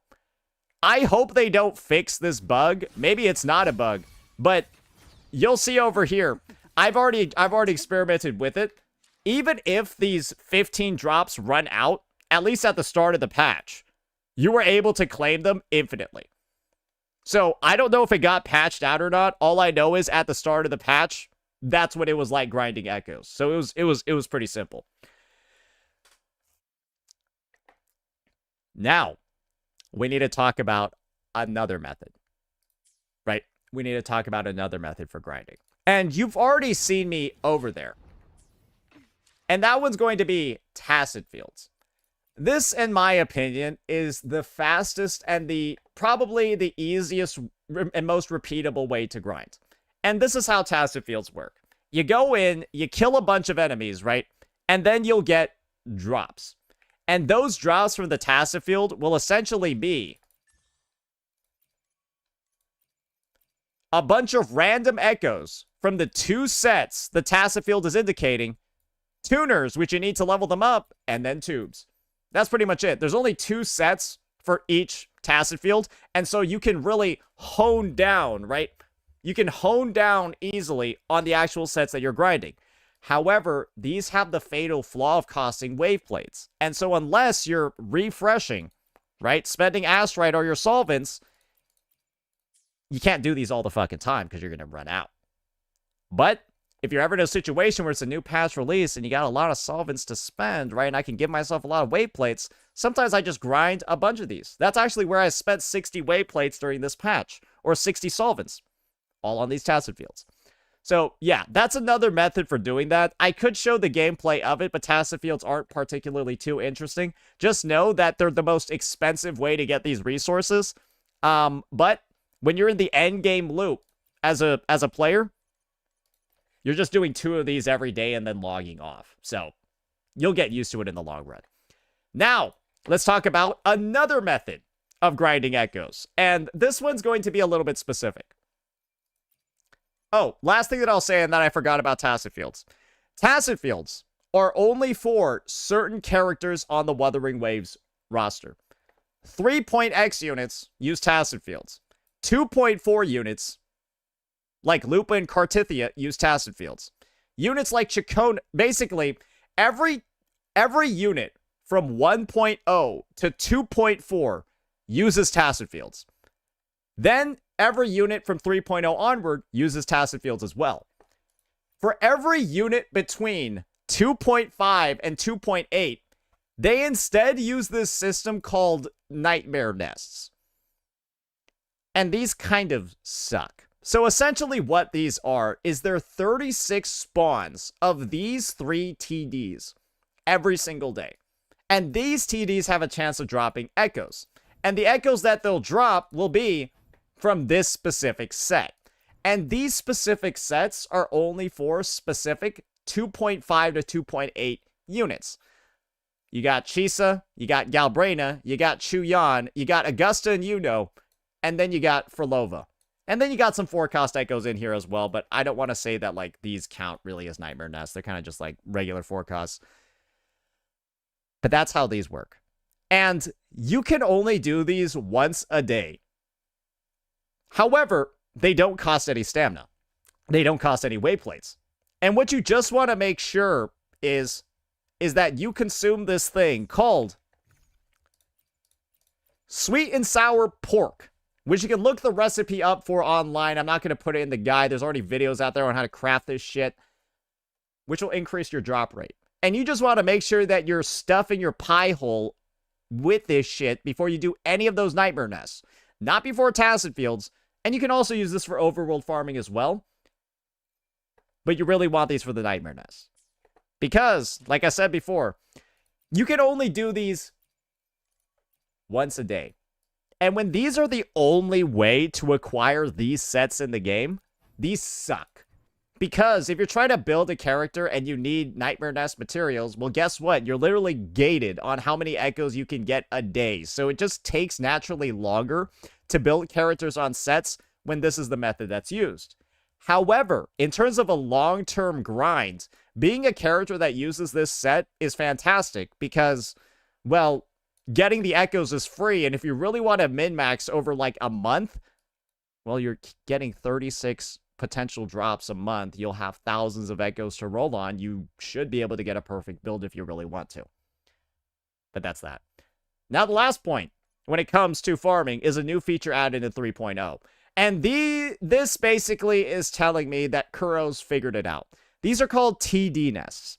And basically what these are is just 48 spawns of enemies that drop these 3 sets. And I'll be real with you, this is probably the best method that they've done yet. It just spawns a fuck ton of enemies. You eat your sweet and sour pork, and then you just grind a bunch of these sets. And these each reset once a day. And they're incredibly efficient. And when you combine that with the fact you can grind these and the same sets in Tacet Fields, character building has never gotten easier. And if you wanted my perspective, 3.0's units are the easiest to build in Wuthering Waves history. It's never been easier. And if you do plan on pulling 3.x units, what I will tell you is that you are probably some of the most privileged bunch in the player base. Because it was not like this for the 1.x units. Building these characters that use sets like this, it was hell. So yeah, the experience is much, much, much better now. And like I said before, make sure you got the sweet and sour pork if you're farming for these two or in the overworld, because these drops will be based off your actual echo drop rate. So do keep that in mind. All right, we've spent a lot of time focusing on some of the administrative stuff, but not the actual gearing part, the leveling part of the gearing process. And what better way for us to kind of like show that off than to just demonstrate it, right? With one of the newest units that we're going to be having in the game. So let's just take a look at this over here, right? We're on the echo building section. And what I want to show you guys right now, when it comes to echo leveling, what mistakes to avoid. So let's just say I want to upgrade, because this Hivatia forecast over here has some pretty bad stats. A minimum crit rate roll of 6.3, a minimum crit damage roll, and then 3 other subs that aren't highlighted. They don't look very good. Flat defense, flat attack, defense percentage. I don't really like it. So now I want to upgrade. This is how I would do it. This would be the process of how I'd upgrade this. Let me take this Hivatia, that's defense, and first use a modifier on it. We get a lot of modifiers for free in this game. And I could change its main stat to critical damage. Boom. Easy. Right? Now, I want to see if this thing has good substats. I've already spent some resources on it. Let's just see what the substats are looking like. I'm going to roll it 1 level at a time. I don't need to do that.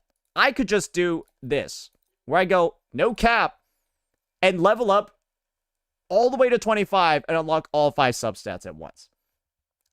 So this is the part of the video where I intentionally brick my own account for the video.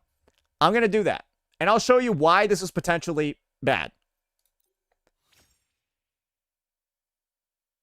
Ref. And this is the reason why. My first substat was great. My second substat was not that good. My third one was really bad. And my fourth was fucking awful. The fifth one's okay, but it's not what I needed. I needed crit damage. And so, essentially, I have just wasted every single resource that I put into essentially leveling this past the first level. But I didn't know it was going to be useless until probably the 4th level. And this is the thing. Let me show you how much experience it costs to take a level 20 Echo to level 25. That cost me 13 gold tubes. But it only cost me 10 tuners. Now let's see what happens, right? When I take a level 0 Echo, right? And try to level it up to +1. How many tubes does that cost? That costs 1. And I'm consuming 10 tuners. Let's see how much experience those 13 gold tubes would give me. So, in the amount of tubes it costs to go from level 20 to 25, I could have taken 1 Echo from 0 to 18. Do you see why some people have a tuner problem while others have a tube problem? Let me show you why. Because there's a lot of people who are just blindly leveling up every Echo to +25. And they're wasting a bunch of tubes. You know why? Why would I level this thing up to 25? It's got some of the... It doesn't have the substats that I need. I want double crit. There's no chance this could be double crit. So there's no point in even leveling it. But people do this anyways. Because they're lazy, right? Because they're like, I don't want to think. I'm just going to press one button. Let's see where it goes. And then afterwards, they're like, why don't I have any resources? Kuro's so stingy. Guys, Kuro Games is so stingy. They're not giving me any stuff. But all I do is click one button and waste everything. Where's my stuff? That's the players that have resource issues in this game. They don't even think about where any of their shit is going. They don't think about the fact that they're spending 13 tubes to get 1 level and spend 10 tuners when 13 tubes is enough to take 1 Echo to level 18. And you want to know what the worst part about this is? It's when a piece is bricked, right? Let me just say that this one's not good because it doesn't have the stats that I want. People do this very often as well. They take a +25 Echo that they slammed, right? I think this was the one that this was like one of the ones that I slammed, right? I don't want this. This is dogs. This is the one we just slammed.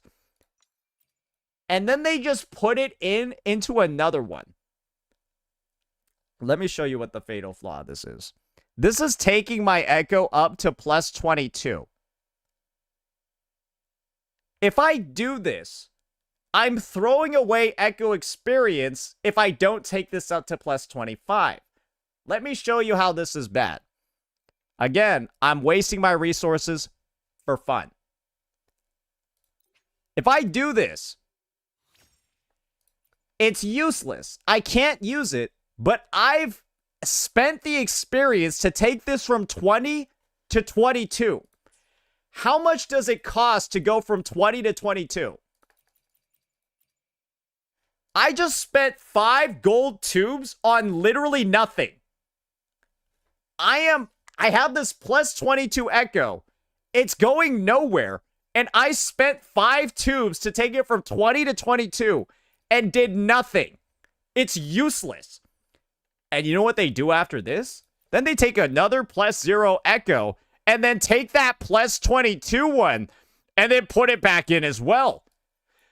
Do you guys see how this just turns into like a cascading brick effect? Where the Echo started at level 25 and then 2 Echoes later, I turned a +25 one into a +20. Because I'm too lazy to upgrade and dismantle my Echoes properly. Because you want to know what happens, guys? When you're refunding an Echo, only 70% of the experience and only 30% of the tuners are refunded. So by doing this, you're essentially throwing Echo experience away for no reason. And if I ever see somebody +25 slamming and then taking those slammed Echoes and then using them right to fuel other Echoes, that person has no leg to stand on when they say they're running out of Echo experience, when Kuro's so greedy and they don't have resources. No, dumbass, this is you getting your paycheck from work, lighting it on fucking fire, and then yelling at your boss that they don't pay you enough. No, they pay you enough. You just can't manage your fucking money. And let me show you the proper way to manage your money that a lot of players have recognized by now, but they haven't put into practice just yet. And this is the method over here. It's called recycling your echoes. Let's take a look at this piece over here. I don't like it. I'm going to click Z to dump it. Now, when I click this, I click the trash menu, I can select echoes that I know are trash, that I'm never going to use because the substats are dookie dog dog doo doo water. I click remove. I don't worry about the prompt. It is scary. And would you look at that? I just get the raw experience and tuners that I would have gotten from spending this to level up other echoes. They just go back into my inventory. And so now, instead of taking echoes to plus 22, I just get their experience worth in gold tubes. And do you know what that means? Now I can just go ahead and through the echo building process, right? Long bucket list. Good thing I've got time to check every box. I now have just tubes that I can put in one by one, right, to level it up this way. Because, guys, right? And again, I'm just going to do a modifier for the sake of modifiers. This allows me to do this. I can then proceed to select this, where it only goes by level caps, and now just level it one substat at a time. Great. I love that. Basic attack damage is a great substat. Let's keep rolling. Let's keep rolling now. I like that substat. HP. Oh, I don't really like that, but if the next one is crit, I'll keep rolling this. Because this is getting more and more expensive each time, right? More and more expensive each time, but the tuners are costing the same. Let's see. Are we going to get crit here? Ooh, we got ER. And now this is where I have to make a decision. Am I going to min-max or am I going to be safe? Because when building echoes in this game, for most characters, you want a blend of this. I'll show you an ideal echo. You want a blend of double crit with a damage stat and then either ER or another damage stat for an ideal 4 out of 5. Another example of a 4 out of 5 is this one, right? Attack, crit rate, crit damage, and ER. I'm at the point where on this echo, right? Shit, where is it? I've gotten 2 of the stats that I really like. However, it's not crit. And so for this echo to be usable, I'll need to roll crit damage and then crit rate or vice versa. And if it isn't, it's not usable. I'm basically in a situation where if I roll this, I'm going to be spending a lot of resources. 8 tubes is a lot just to like see if this is it. And if it's not crit, I've kind of just wasted everything. I kind of just wasted those tubes, right? I will get them refunded, but 30% of them are lost, and then 70% of these tuners are lost. But if it does hit crit, and then another crit, it's a 4 out of 5 piece, and it's a best in slot. And that's the risk. And that's kind of some of the strategy when it comes to this game, because yes, gearing is RNG, but there's a strategy to how much RNG you're going to expose yourself to. And so I'll roll it for shits and giggles, but I'll probably get fucked. And that's the thing. Sometimes you gamble and it pays off, sometimes it doesn't. But I'll show you a situation, ladies and gentlemen, where it does pay off. Because one thing that I like about Wuthering Waves is that it lets you know when you've rolled certain subs. For example, I rolled these 3 as my first 3 substats. Attack, crit rate, and crit damage. Do you think it was a question for me at all to roll the next 2? No, there was no decision to make here. I actually leveled it up straight to plus 25 after this. And so while on the, I just described to you a situation, right, with this echo, where you gotta like do risk analysis and stuff like that and see whether or not it's worth the expenditure. Don't worry, guys. You'll get echoes like this where it's a fucking no-brainer. There's no decision to make, and you just won. Here's an example of where that happened. Just 4 rolls in a row that are perfect and exactly what you're looking for. There is no decision to make there. You just keep going. You just keep going. And that's what I mean. So that's going to be our echo leveling section. That's going to be our echo leveling section. And it was a little bit complicated, but it was pretty important. All right. Now, these are probably going to be way faster tips. Just because we've gotten through the most complicated stuff, but this is still going to be very important. We're going to be going through some of the free rewards that beginners have, because you can make mistakes, especially in 3.0. So, when beginners start out the game, they're going to gain access to a lot of different things. First and foremost, they're going to get access to a beginner... Sorry, I need to find the official beginner voyage banner. So, you're going to gain access to a beginner like a voyage's beginning banner. Let me go find the official page for it.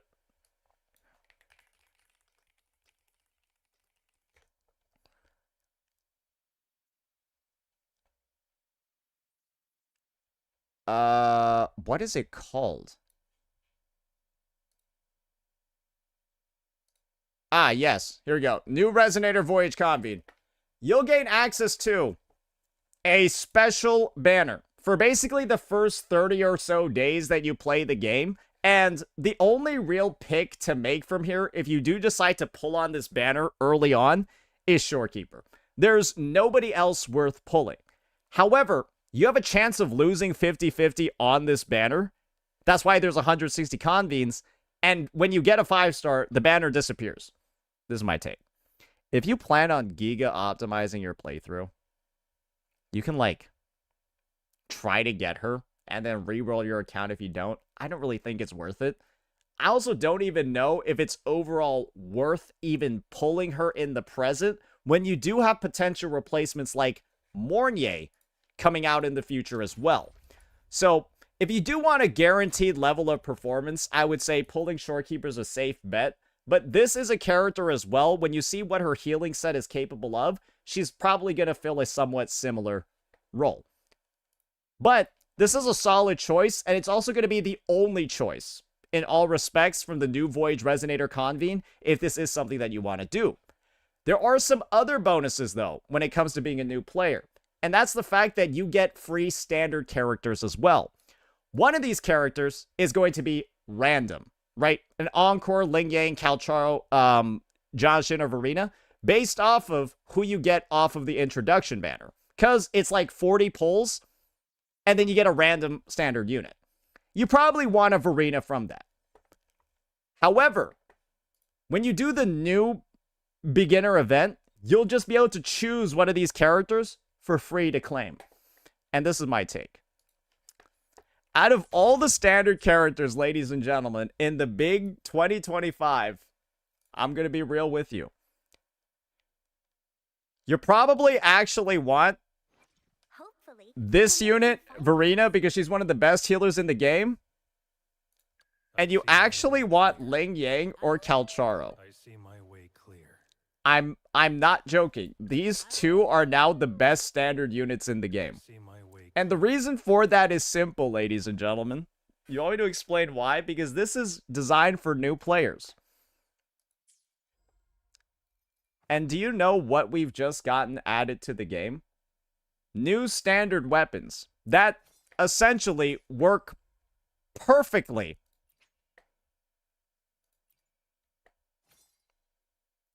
with the old units. Calcharo, for example, right, really likes this weapon. And he's really good with this weapon on him. Ling Yang also really likes this weapon too. And if we're going at it from the comparison of who can you pull on the standard banner and, well, who can you pull on with all your standard pulls? Well, let's be real here. What's better for a player? Pulling Encore and then choosing one of the shitty standard weapons for an Encore? Like this? The thing that gives ER? Or Cosmic Ripples and then go pull Encore and do that? Or is it better to get Ling Yang or Calcharo and just get a good weapon? What do you guys think? Is it better to choose Encore and then pick a dog shit weapon? Or choose a Ling Yang or Calcharo that both have standard weapons? String Masters on the beginner weapon banner. Oh, so your solution for a new player, chatter. Let me just bring you up in particular because I really want to dissect your reasoning for a second. I'm suggesting, right, that you take a standard character and then you get them with a standard weapon that costs standard pulls. And your suggestion is to get the standard character, then spend limited pulls on a limited weapon for the standard character. And you're saying spending your limited pulls on a limited weapon for the standard character is better than pulling a standard weapon using standard pulls for the standard character. When this is a guide for new players and free-to-plays. Your suggestion is that they spend their limited pulls to gear Encore in 2026.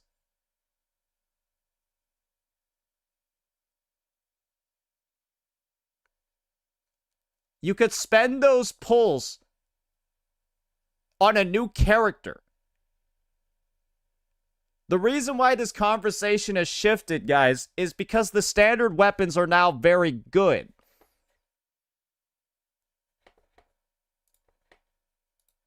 Nobody can ask for their opinion without getting banned. Oh, hey, guys. So I'm going to ban you because you're mad retarded. I didn't ban the guy. He just wrote a fucking message. So you're out here. For some reason, a 5-month sub is spreading misinfo about me banning somebody for pulling them up. So you've been subbed for 5 months, but you can't recognize when I banned somebody and when I haven't. Because this guy's not banned, but you're spreading misinfo in my chat that I'm just banning every person that I pull up.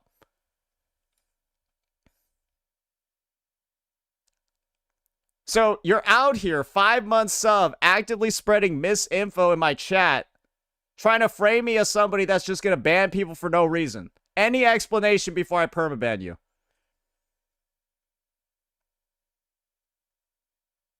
Any explanation for your behavior before I permaban you? No, Zisu's good. I'm just explaining. I'm just explaining the reasoning. Any explanation? No? Go ahead. All right. See you later, buddy.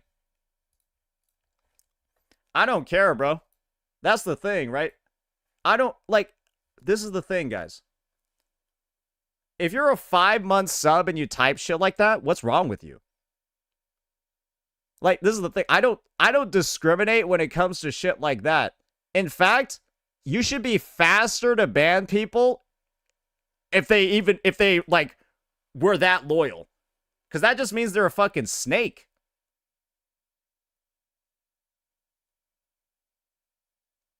Yeah, you don't want that shit in your fucking community. What the fuck even is that?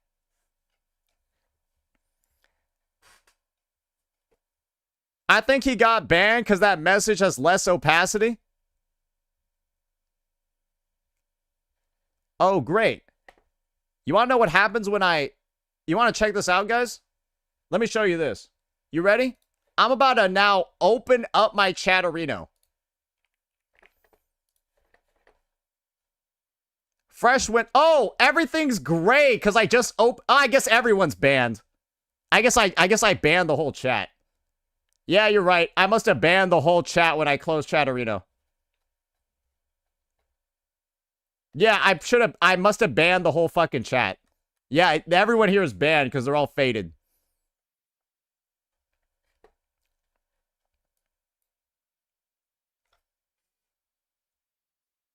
Like, this is the type of shit, like, bro, I'm out here getting accused of banning chatters because someone doesn't know how fucking Chatterino's fade works. Why? Like, I'm out here getting blamed. What the fuck am I getting blamed for?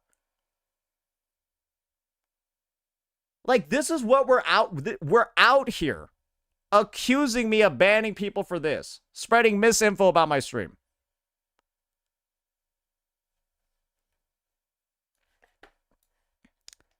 Don't ban subs? Why would I not ban subs? Oh, are you saying that if someone has a sub, they can talk as much shit as they want and just spread as much misinfo about me as they want in my chat? Is that what you're saying? Just because someone's a sub, they get to say whatever they want about me. Completely false info. Just for fun. That's what you think. They gave me money so they can do whatever they want to me. Is that your take?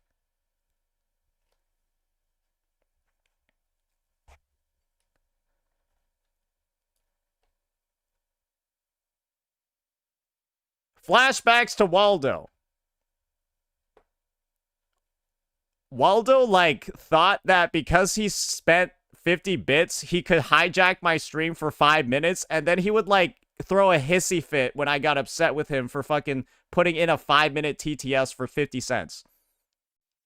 I'm just like, bro, like, that's why I don't have TTS on ever. It's actually because of him. That's why I turned it off permanently. It's because of him. And bro was like, well, I donate like $3 a stream. Why can't I take up 40 minutes of your time every day? I was like, all right, bro. Like, anyways, that's a bit of a segue. Editor, we can cut that part out. All right, now that we are back to it, ladies and gentlemen, with those picks of Calcharo and Ling Yang, as well as those two standard options that you have available, I think that those are going to be easily the most cost-efficient options that a player is going to be able to have. Because the reasoning is very simple. This boosts liberation damage, Calcharo is a liberation broadblade user, and then this boosts basic attack damage, and Ling Yang is a basic attack gauntlet user. So it all works out pretty damn well overall, lines up pretty good. There are some individuals out there that might be suggesting that you pull Encore and then get String Master for her. Awful idea in 2026, especially when you consider the fact that, yes, pulling a String Master in 2026 for a standard unit is one of the worst use of your limited pulls ever, because that could just get you a limited weapon. It could just get you one of these instead. Like, they're telling you to pull String Master instead in 2026. That's not that great of an idea, because why would you be using Encore as a DPS other than... There's no point in using Encore as an endgame DPS in 2026 because there's 700 other characters. Like, nobody is planning on using Encore as a main DPS in 2026, and anyone suggesting that is unfortunately spreading misinfo. So let's try to move on from this Encore suggestion as soon as possible. There's no real point anymore when the standard weapons are this good and you're just going to get people to break their accounts. So Encore, String Master, all of that, that's a time of the past. That is pre 3.0. That is 2025. But when we're in 2026, when we're moving onward, it's not Encore anymore, ladies and gentlemen. It's not Encore anymore, especially for a new player. Because guess what, guys? None of you guys are fucking new players anymore.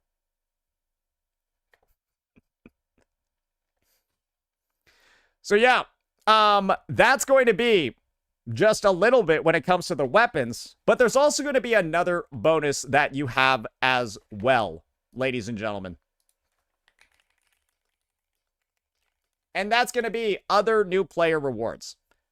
So, there's a box that you get at UL45 that essentially gives you a selection of standard weapons from not the new selection of 3.0 weapons, but the old selection of 1.0 weapons.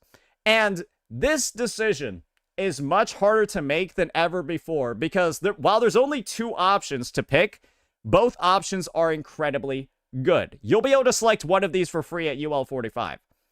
Your choices mainly are Emerald of Genesis, which is a DPS or sub-DPS weapon, and then Static Mist, which is exclusively a sub-DPS weapon.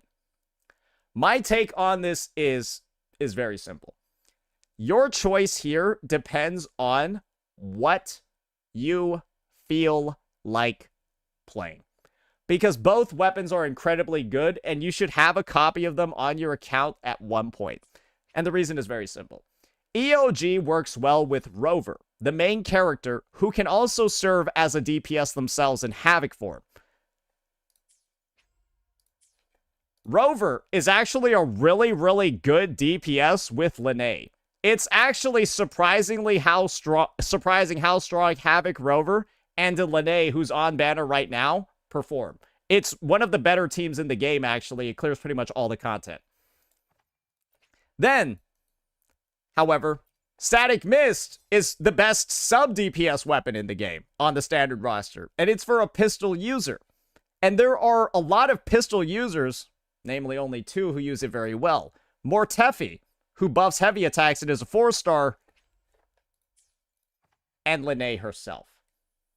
My take is this.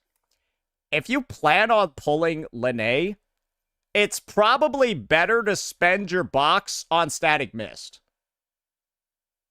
That's my take. If you plan on pulling Linné, I would just get Static Mist from the UL 45 box.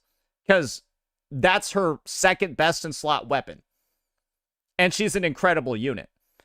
But if you don't plan on pulling Linné, then get Emerald of Genesis. Because there's not really that many users for Static Mist outside of, Chakota, Mortefi, and Linné. Yeah, there's like 3 characters that use it, but it's very good on them. So if you don't plan on getting any of those 3 anytime soon, just go for EOG instead with that UL 45 box. That'll be my take over there. And lastly, while we're on the topic of free rewards, let me see over here. We've already covered the standard weapons. But yeah, when it comes to the standard weapons, I'll just give you my top picks over here. It's going to be Phasic Homogenizer, which is going to be the DPS pistol. Very good. And then Radiance Cleaver, and then Pulsation Bracer. So these are going to be the 3 main picks on the new standard weapons. These are the 2 only picks on the old standard weapons. So that's something to keep in mind, because as a new player, guys, one thing that you actually get a lot of, you get a lot of these standard pulls as a new player. And one thing that you got to remember is spend all of them on the weapon banner, because you can select your weapon. You can choose which one you want. If you spend them on the character banner, guys, you can't even choose, and it's all random. And you get characters when you lose 50-50s. You can't lose weapon banners in this game, so the only way to get the standard weapons is with standard pulls on this banner. So don't spend your standard pulls anywhere else. Don't spend them here, only spend them here. That's another bit of advice in that section. And now, our last tip. And this one's going to be really important. And it's going to involve us being on the banner menu, because this is probably one of the most important times ever for this last tip. Prioritize your pulls depending on what you want to do. Because the end game in this game is kind of devilishly simple in how it's designed. You just want a lot of teams to be able to complete the content. In Tower of Adversity, you want between 3 or 4 teams. In Whimpering Waste, you really only need 2, but then the resistances cycle very often, so you kind of more like want 3 or 4. And then, in the new Doubled Pawns Matrix, ladies and gentlemen, you need 4 teams for the maximum Astrite rewards, right? That are all able to clear relatively, challenging fights. And as you can see, that means you want to build and pull. You want to pull units and weapons with teams in mind. For example, Linné is a sub DPS character that really buffs units that deal liberation damage. If I pulled her on phase 1, what should I do in phase 2? Maybe, right? Maybe in phase 2, right? Wait, does this show up? Does this show what I want to show? No, that only shows the new characters. All right. Maybe in phase 2, right? Where is the character on banner. Where does she deals high amounts of resonance liberation damage. And so if I pulled Linné, who buffs liberation damage, it probably makes sense for me afterwards to pull the character that deals the damage type that this unit buffs. It's pretty logical, right? Similarly, if there's a character like Cartithia that doesn't deal liberation damage, but really likes having arrow erosion on her team, then I make sure that I pull Chacona and make sure that she has a team that actually can function. But that's the issue. That's the problem. There are some units that work together with a lot more units than others. There's actually a lot of them. And this banner is one of the best examples to show how different characters can be. Linné works with like 10 units on the roster. Cartithia works with like 2. Pulling Cartithia is inherently lower value to your account. It's a fact. I'm sorry. There are less teams and less content you can clear with Cartithia on your team. If you pull Linné, you open up the door to so many more routes to clear content and the end game, which is again the focus of this video. If I pull Linné, now having a Zhang Liao gives me a team. Having a Yuno gives me a team. Having a Camellia gives me a team. Having a Carlotta gives me a team. With Cartithia, I don't have a team until I pull Chacona. That's the Cartithia issue. I don't have a team until I really pull Chacona. And that means she only has like one exclusive partner that she works with well. My take on the 2 best units to pull in this version update 3.0 is actually these 2 units. And the reason for this is very simple. Pulling Yuno and Augusta gives you 3 teams. You have a free-to-play team where you combine Augusta, who deals heavy attack damage, with the 4-star Mortefi, who buffs heavy attack damage. Then you throw in like a Verino or a Baijo or a Shorekeeper and you got a team. Then you have Yuno, who you can buff with Chacona, John Jin, or of course, Linné herself. And she leads her own team as a DPS. Then you have a 3rd team, where you then have Augusta, who gets supported by Yuno. And that's the strongest team out of the 3. But simply from pulling these 2 characters and having some supplementary units on the side, I've managed to turn these 2 units into 3 separate teams. This unit only has 1 team ever.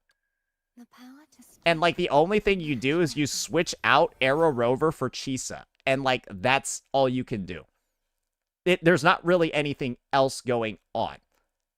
And so, by pulling this unit, you've essentially put a ceiling on the potential for your account. She's not going to work with some new release that comes out right in like 3.5. Maybe she will.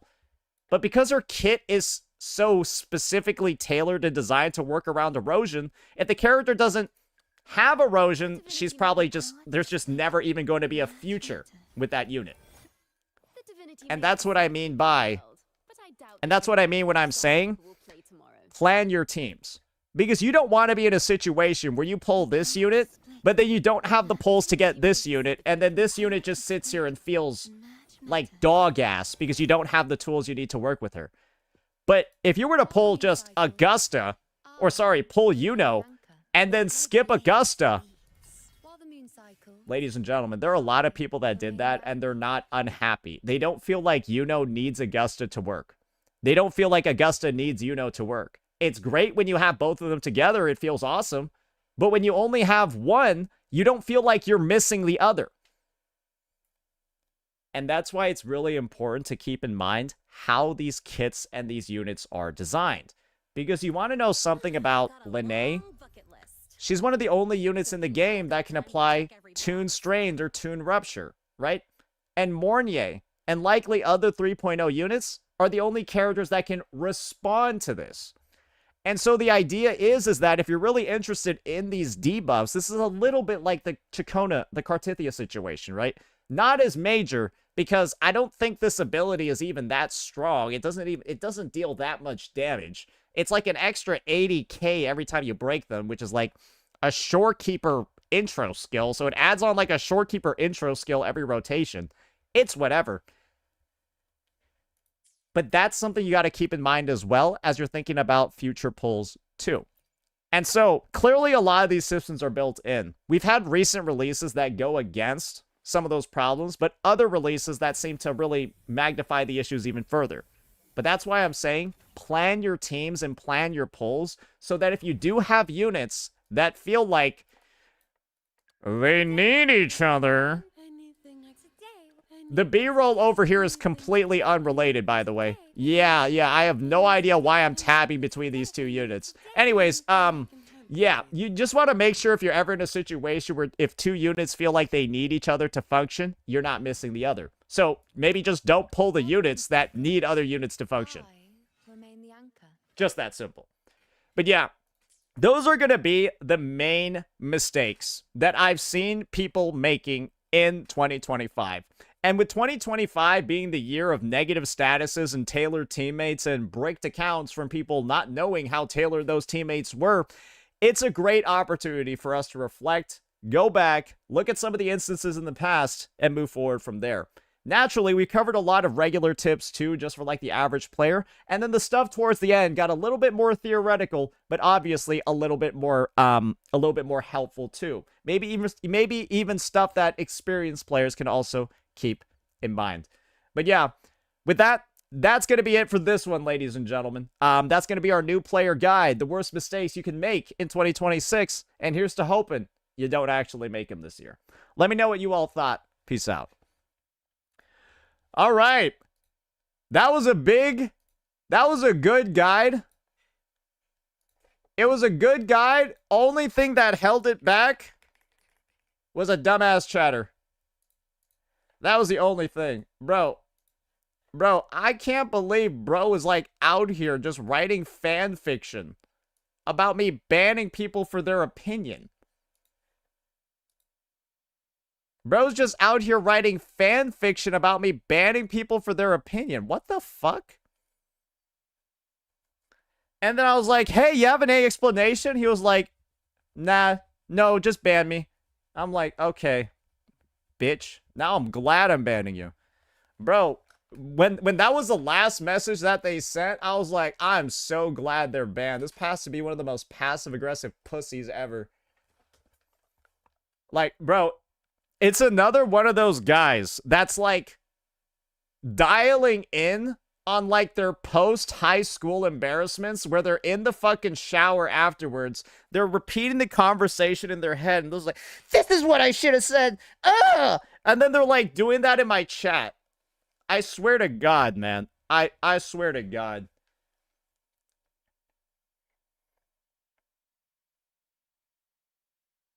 I swear to God, bro. Maybe he wanted that ban. Yeah, maybe. I don't know. Anyways, it doesn't really matter to me. It doesn't really matter to me. All right, let's get that one going. Oh, geez, my editors are not gonna be very happy with me, are they? It's like two fucking... Bro, it's already 12:17. Bro, I feel like the stream just started and we're 2 hours in. It's because I think this is how I like track time. I don't notice that time has passed until my video's done. And so when I record 2 videos in a row that are an hour fucking long, it feels like time hasn't passed at all.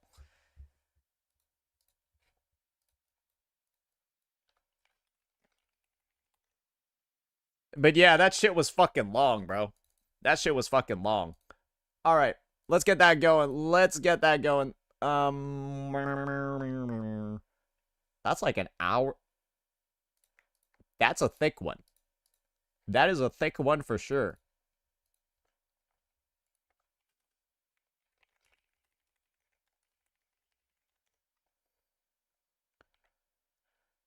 Okay, we got that going. Alrighty. Alrighty. So, ladies and gentlemen,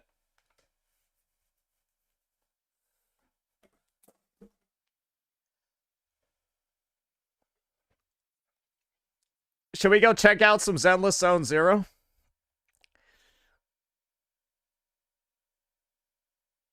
Or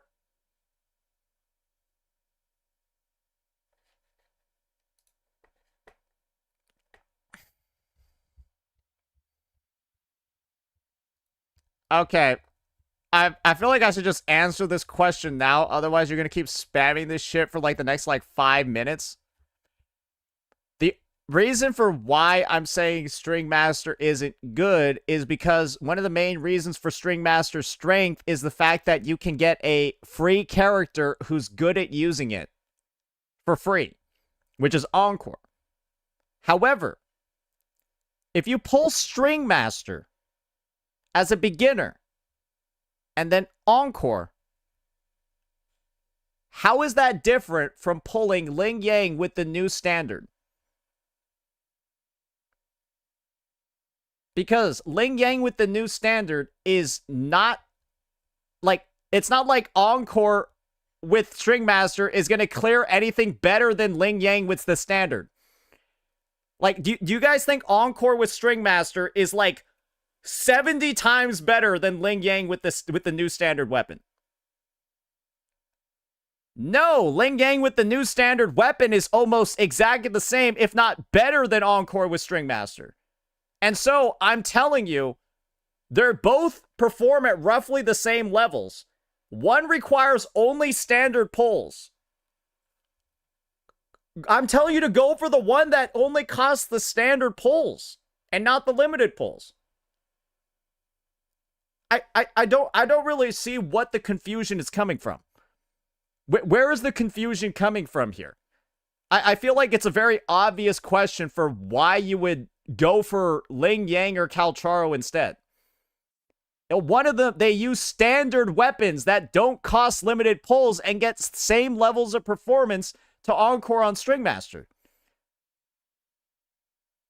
So do the one that costs no limited pulls. It's just that easy.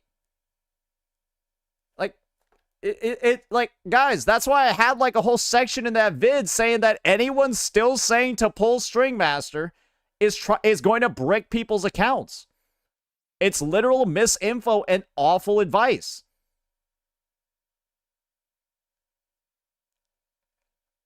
So skip new voyage weapon. There's not really a point anymore when the new standard weapons are so good. There's no reason to when the new standard weapons are good.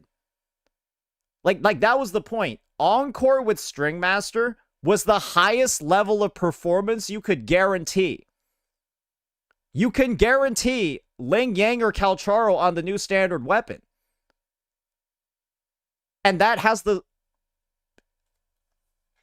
So just go for that instead. It's just that simple. It's just that simple. I had a R5 by miss, though. Oh, I hope you enjoyed that extra 5% attack buff, buddy. That's all you're getting from fucking R5ing it. It's like half a substat. Like, bro's out here R5ing a weapon for half an attack substat.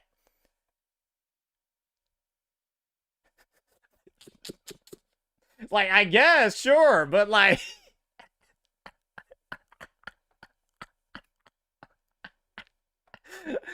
Luthonio always getting... Is that... I feel like that's just bullyable. That's just, like... R5ing a weapon for half a substat is just... It's bullyable behavior. What do you even mean? It feels like it's wrong not to make fun of that. Like, literally, this is the upgrade. Y'all ready for this shit? Like, this is what the upgrade is, bro. 10% to 20. It's 10% attack. So it's 1 attack sub for 5 refinements.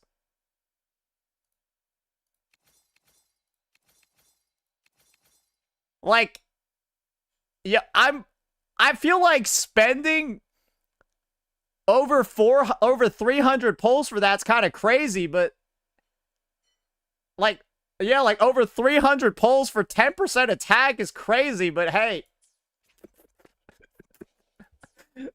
that's what you call dedication, brother. That's what I call dedication.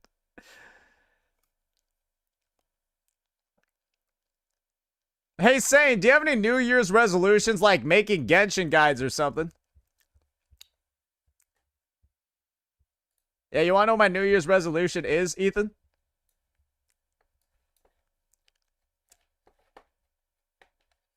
Special for you. Doing your mom. Anyways, what else do we got going on over... What else do we got going over here?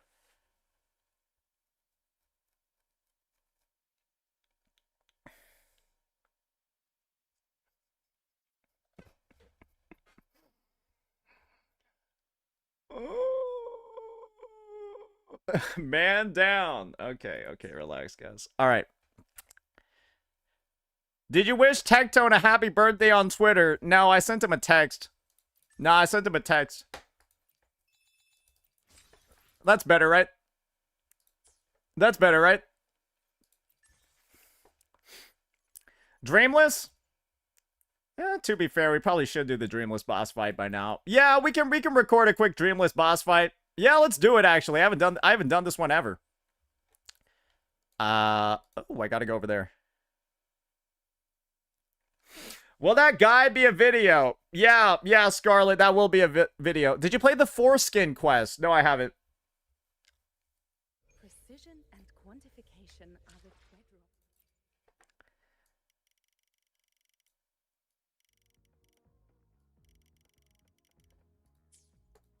All right, guys. Precision and quantification are the Let's do this. Did you make the video of the updated Reprise of Tides? What the fuck is the Reprise of Tides? No, motherfucker. Hey, no, I, they gave out the details?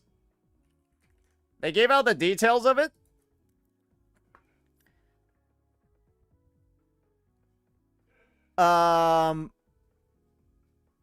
Where's the updated one? Where's the details on the updated one? It's live? I mean, I guess it doesn't look any different from the original one to me. Let me see here. Wuthering Waves Kuro. Wait, let me go check that out actually real fast. I wanna do a quick double check. I wanna do a quick double check. Beyond the Waves, short form video, Battle Rush, fan creations, Reprise of Tides. Was it just like one of those unannounced things that they kind of did like behind the scenes? That's what it kind of seems like. Yeah, that's what it kind of seems like.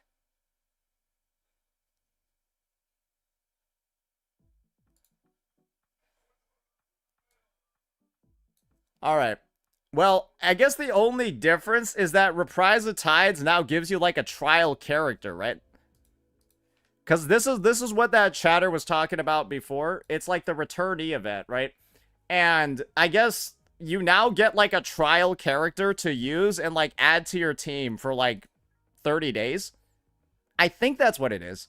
But There's no, like, official detail out. There's no, like, document for it. So I got no idea.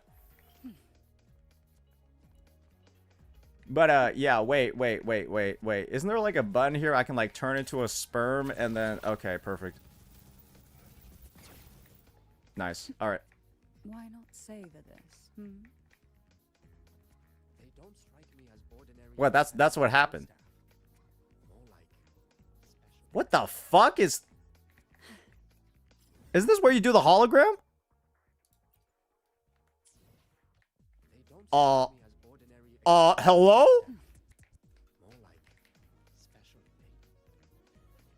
Hello? Do the quest? Why not savor this? Hmm?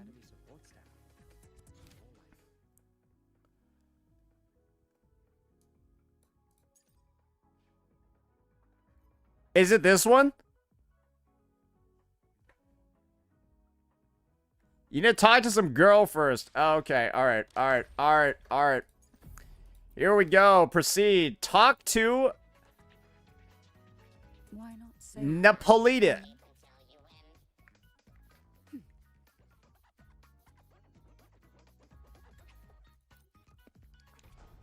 Alright, and that just unlocks it. Alright. Oh, I see. That makes a lot more sense now. That makes a lot... Oh, you get your own goddamn little tube? That's kind of cool. Alright, let's get this going. We gotta think of some comps that we want to use. What better way to fight Dreamless than to use the lore-accurate team comp? What better way to fight Dreamless, guys? What better way to fight Dreamless? What better way?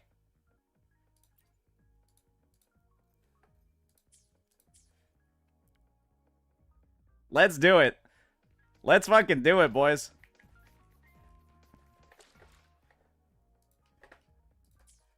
Alrighty, ladies and gentlemen, version 3.0 is off in full swing, and chances are you might have no idea what's actually behind me given all the content that's been in this update.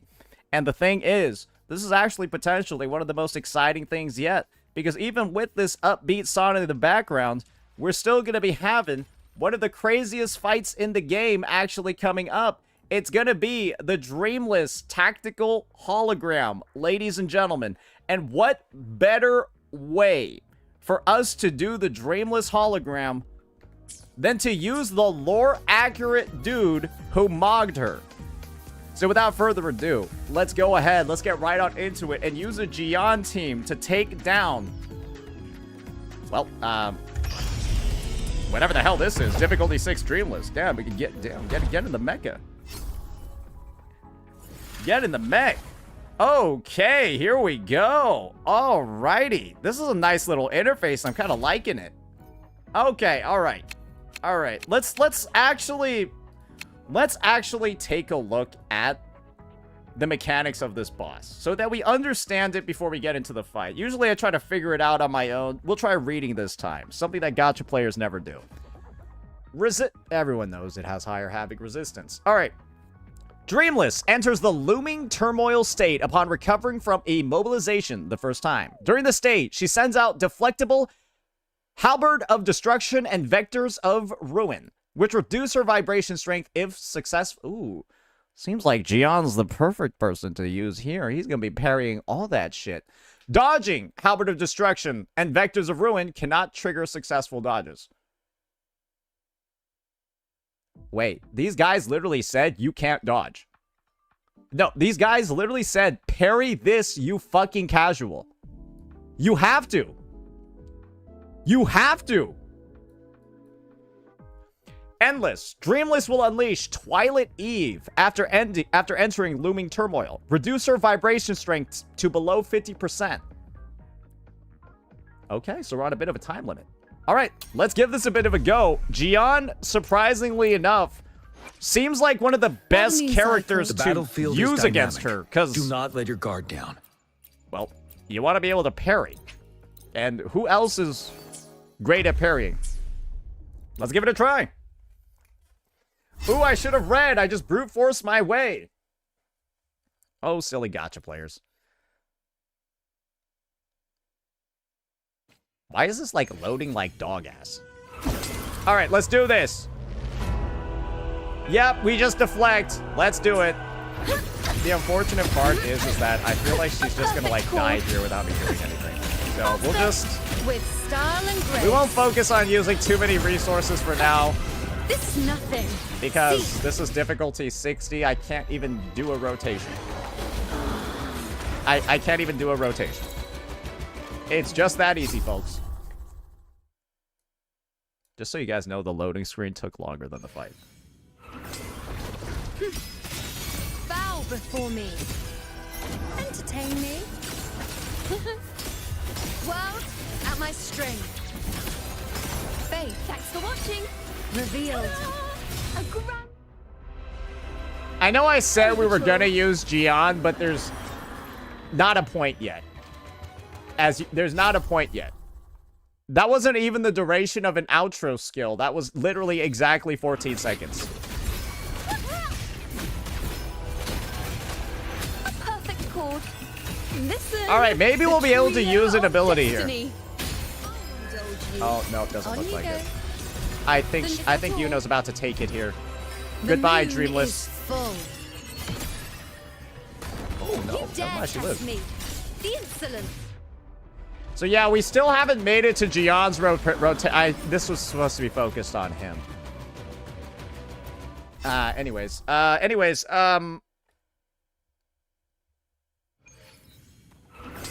maybe they should add, like, a... Do you ever think they should add, like, a difficulty skip? Because, like, Now presenting. because it ramps up when you get to difficulty 5, but before that, it's like you're not even, like, playing the game. The moon is full.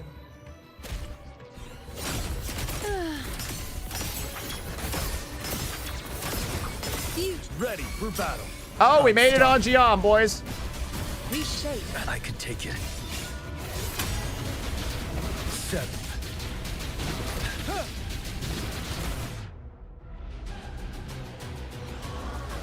We made it through half of his rotation. Maybe that was difficulty 4. I think this one's difficulty 5, right? This one's level 90. It should actually be a reasonable challenge here. We might need the full duration, boys. Who knows? We might get clapped here. Perfect. Let the show begin. How do you fill up Shakona's Forte so On you quickly? go. Magic. Taste my resolve. The magic of jump cancels. Okay, there we go. She got an HP bar now.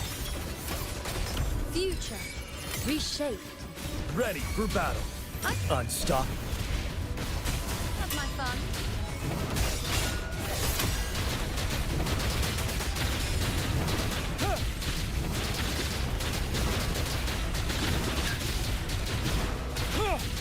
Thanks for watching. I mean, she's kind of getting cooked. Better get serious. Ta-da! A grand overture. Hello? Oh, hey, yo!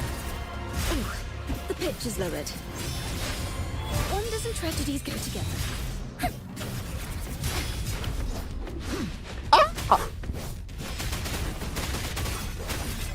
That was not that crazy. That was not that crazy. Taste my resolve. Praise me. Is that all?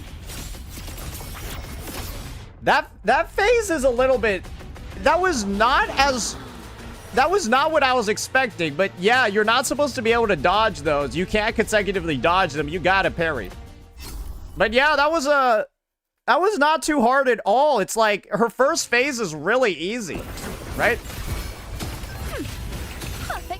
Like, her first phase is almost a joke. Like, I don't even, like, notice what she's doing until she's, like, down. On you go. Entertain me. You dare Oh, test okay, me. okay. Never mind. She got some attacks in there. She got hands. Answer my call. She got hands.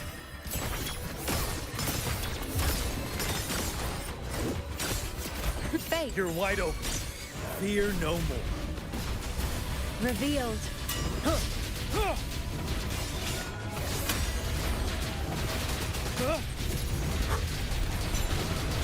Time Woo! short break. Okay, she got a one-shot move in there. Okay, all right. Go together. I didn't know that one-shotted. A perfect chord. So I guess now you know. Solo time.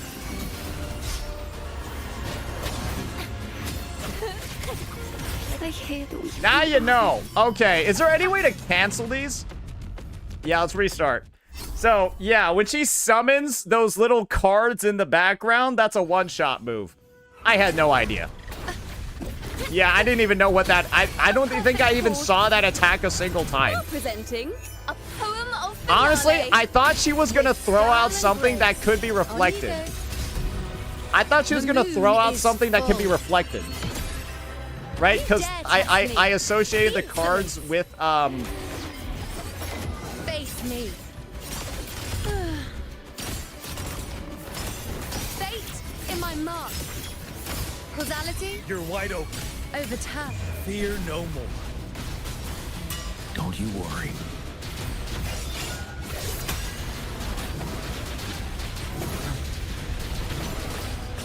Prevail. The last. Oh, the timing on that is diseased, bro. Ta-da! A grand Oh, the overture. timing on that is fucking nasty. I don't like that one. A perfect chord. I don't like that timing, man. Wonders and tragedies go together. Sensibilities. That one is rough. And I think the part about it that I hate the most is that it's one of those one-shot moves that happens like a minute into the fight. Which is kind of just like, okay, I hope you remembered this one, bro. I hope you remembered the timing of it. It's been a couple of minutes since you last saw it. I hope you remember. If you didn't, good luck. I'll indulge you. On you go.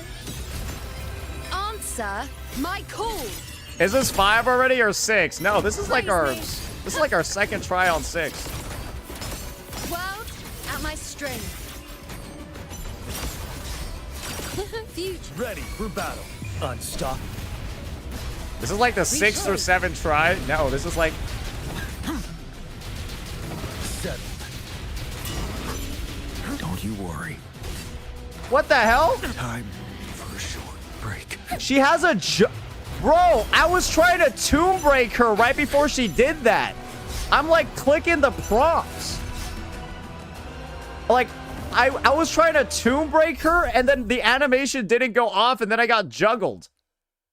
Like, I was out here like pressing F on the animation, then got hit by that shit.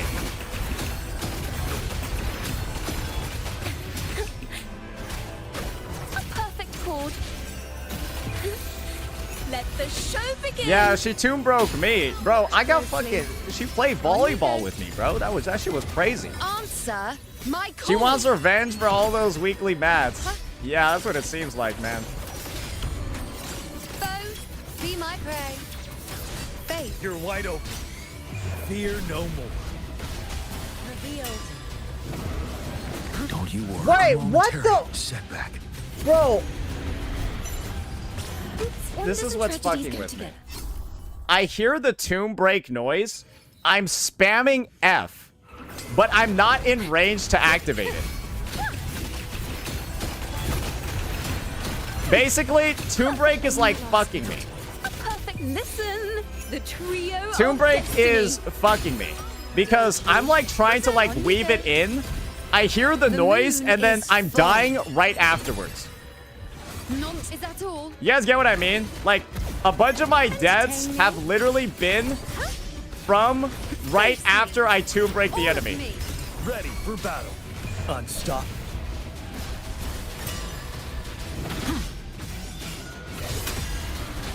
Settled. Till my last breath. Thanks for watching. A perfect chord. Ooh, the pitch is lowered. Abilities. Oh my god, bro. On you go.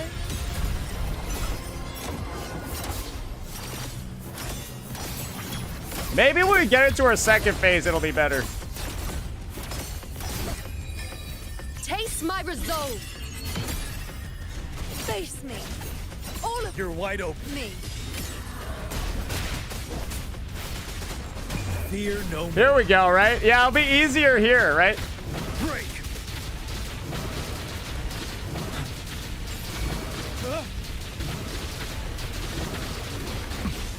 Retreat to it. With style and grace. On you go. Entertain me. Is that all? Then is that all? Ah, no! No, no, no, no, no, no, no, no, no, that's not working. That's not working. Lend me What your the power. fuck? What the hell is that shit, bro? Hey, hey, yo, chill, chill, chill.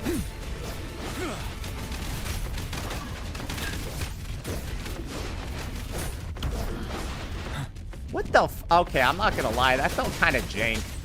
That felt like bugs, bro. Oh, what the hell is this shit? The lasting knife. No, I won't yield. What the fuck? Bro, okay, I'm gonna be real. I feel like I can't even be blamed for dying there because I feel like half of you guys don't even knew what that was. Like, half of you guys had no idea what that even was. I didn't even see, I didn't even see half that shit there. Like, it's all new moves. What the fuck was that? What the fuck was that? This is the thing. I feel like there are people that have cleared difficulty 6 and then not seen those attacks. I hope you guys know what I'm talking about. I think there are some people that have not seen those attacks. Then you dare test me. The insolence. Taste my resolve. The moon. Okay. All right. That was, bro. The timing on those fucking, like, mirror attack moves, I don't like it. Now presenting a poem of finale. I fucking hate those. I'll indulge you. On you go. Face me. Nonsense. World, the moon is full. Future. You're wide open. Fear no more. Oh, that's cinematic right there. That was fucking sick.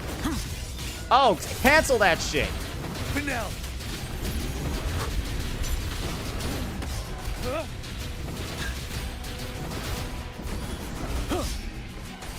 Thanks for watching.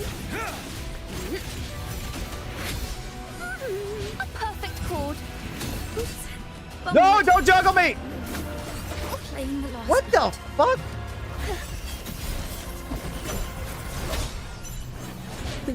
Bro, I'm trying to, like, knock her down, and then she just, like, won't get out of the fucking air, bro. Bro, she's not getting out of the fucking air. What the fuck is this shit? That's a new move. What the fuck even was that? Bro, she's like 1 millimeter away from entering her second phase and was just like, can't touch me! Can't touch me! At that point, it's like, I can't even hit her unless I'm using a ranged character. Like, you legitimately can't even hit her during that phase. I mean, I clearly get what's going on. If you just use... I'm pretty sure if you use Carlotta against this, you will accidentally kill it. Because, like, it's so... The issue isn't, like, damaging her. Or the issue isn't, like, even how much damage she does or any of that. It's the fact that she runs away so often. On you go. You gotta, like, run into her attacks to hit her. That's the fucking problem. Nonsense. Like, look at this shit. How do you, like, how does anybody that isn't, like, you know, like, close this gap? Wide open. Fear no more. Revealed. Break. Oh, cancel that shit. Oh, we can cancel her one-shot. Okay, this is what I mean over here. Bro, what is this shit?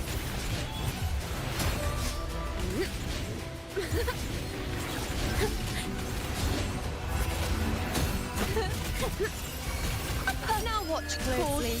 On you go. Face me. All of me. Ha! Praise me. The moon. Bro, this shit, I'm sorry, bro. This is clearly the most ranged shill boss I've ever fucking seen. This is the most, like, shilly ranged boss I've ever fucking seen in the game. Listen, Like, the trio of it's destiny. easier to just run only you know.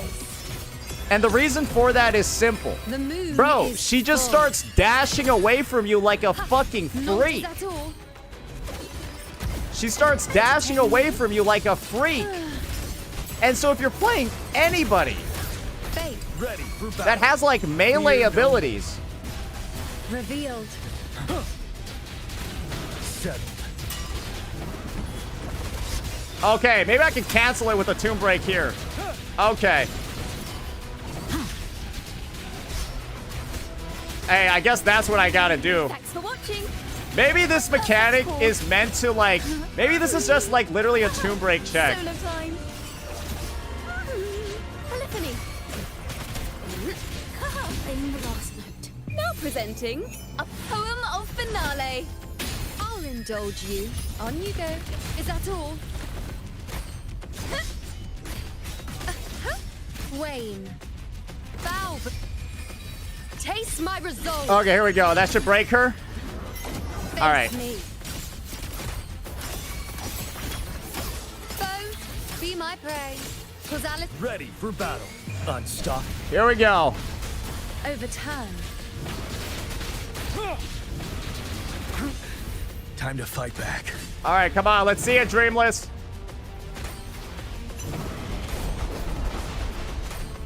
Finale. Don't you worry.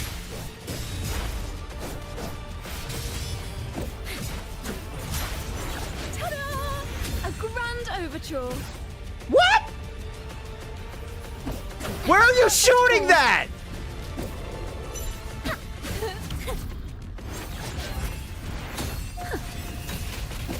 Faster. Flicky.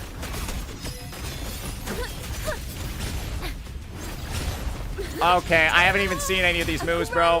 I don't even know what that is. I don't know what that is. I don't really care. On you go. You did the moon. Okay, that sucks. Pause. Polyphony, a perfect chord.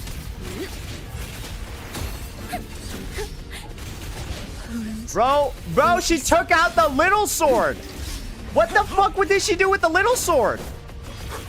What the hell is that shit? Bro, why she got a little sword? Break. She was like... She literally pulled out a shank and then just went like this. How many new moves does she have? Bro, yeah, that was the London special. What the fuck was that?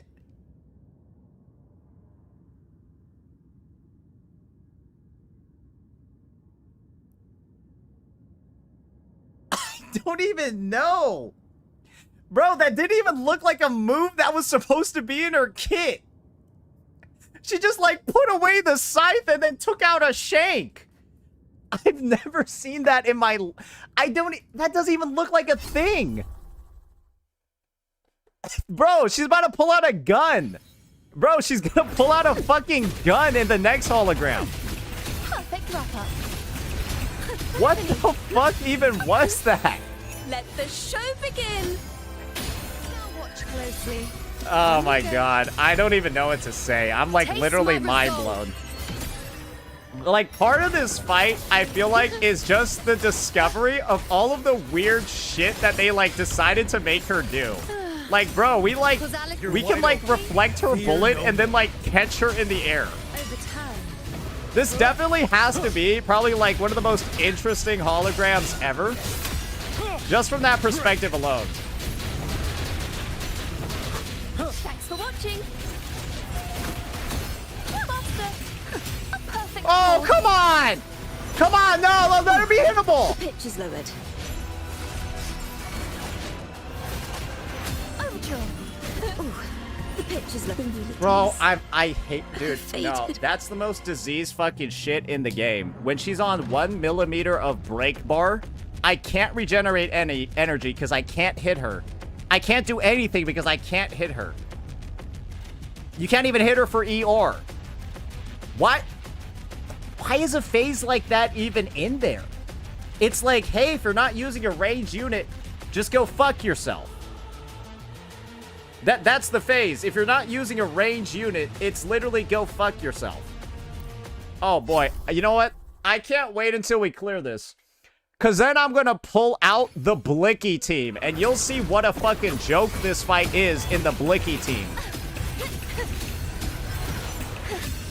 Now presenting. Oh, guys, don't worry. Finale.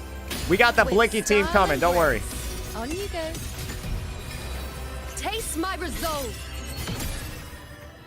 Entertain me. Not those. Be my prey. Causality. You're wide open. Unstoppable. Overturn.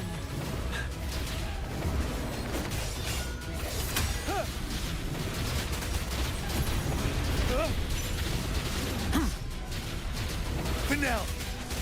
Thanks for watching. Wonders and tragedies go together. Oh, great! Oh, great! Again! Oh, fuck! Again, I love this section of the fight. I love that section of the fight. Yeah, that is incredible design, bro. I'm pretty sure she makes it so that you can't even generate energy. I wouldn't be surprised. Like, she seems like your energy regen is bugged. Let the show begin. Like, I don't understand. Indulge Like, you. Bow bro, it's like she has like before fucking 10. you go. The moon is full. Oh, did I Face just me. not hit with that? World Oh, that's at my terrible. strength. Fate Ready for battle. Fear no more. revealed. Time for Dakota be breaking the run. Bro, I'm at like 132% ER on her. So it's really just Dreamless being impossible to fucking hit, even with like intro skills. Listen, the trio of destiny. Like, this is the thing, right? I'm intentionally using a team that's a little bit difficult to play against this boss. If I really wanted to, I could just do MDPS Uno and probably just like fucking cakewalk Is that this shit, all? right? Future ready for battle. Unstoppable. But this is more fun. reshaped. Don't you worry. Bro! Prevail. The lasting night. What was that? What, did I get bounced off the fucking ground and then hit 3 times? Polyphony. I'm now presenting a poem of finale. With style and grace. Taste my resolve. Praise me. Nonsense.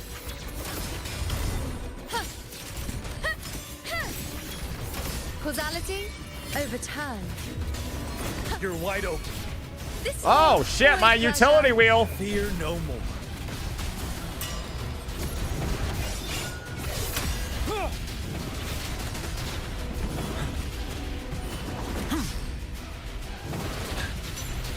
I can take it. Thanks for watching.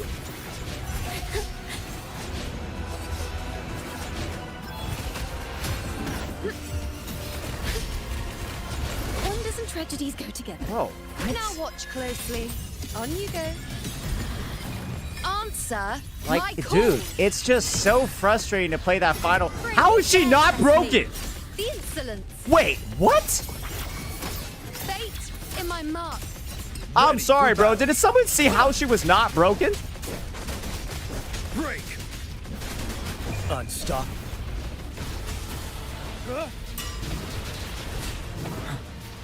Oh, I should have tomb broken her. Hey, but it's okay. It's okay. We're Gion mode, boys. Don't you worry. A momentary Okay, we kind of setback. fucked that up there. That was embarrassing. A perfect chord.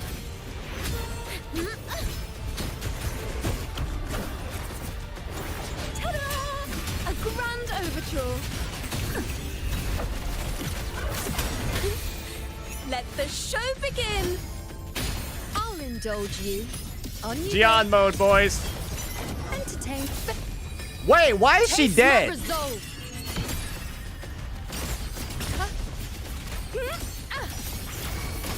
World, outface me.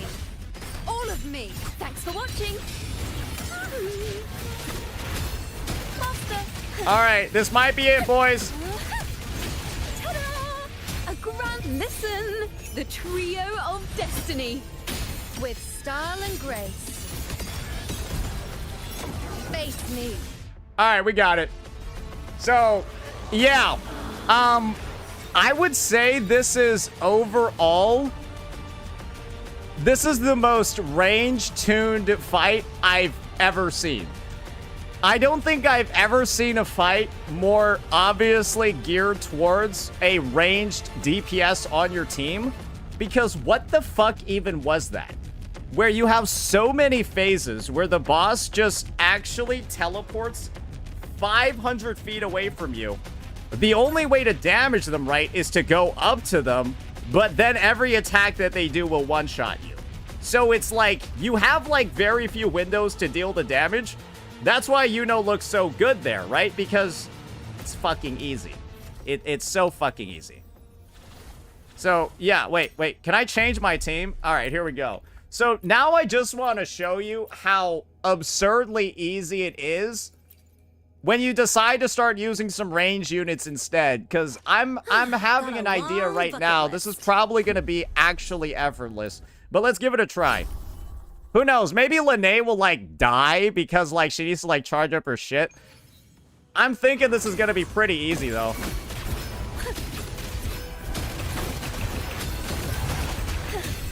Now presenting a poem of finale. Drive safe. Tie a bow and call that my signature. With style and grace. Taste my resolve. Oh, we hit nothing, baby!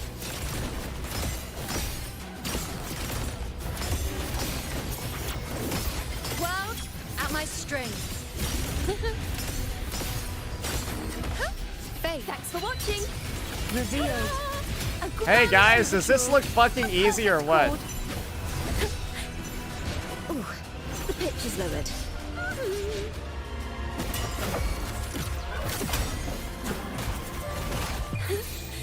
Let the show begin. Hey, guys, does this look easy or what? Check this out. That's all you got? Woo! One more. Need a ride? Special delivery goes boom! Now watch closely. On you go. Can't Praise me. parry. This is nothing. Foe, be my prey. Why would I need to Answer parry when I can my just call. fucking shoot the guy? Fate, is that all? Ah! I Oh my gosh! Okay, well, no, Yuno's no. pretty dog shit at dealing with those. Yuno's, yeah, I guess Yuno is evidently a little bit dog shit at dealing with those, but yeah.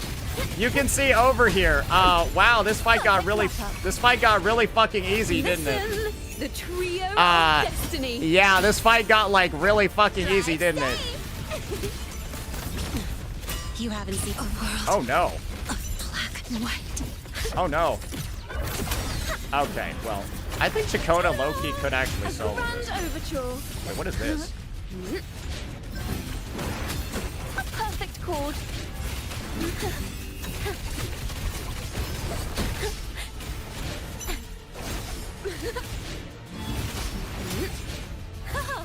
Solo time. Faster. Ooh, the pitch is lowered. A perfect chord.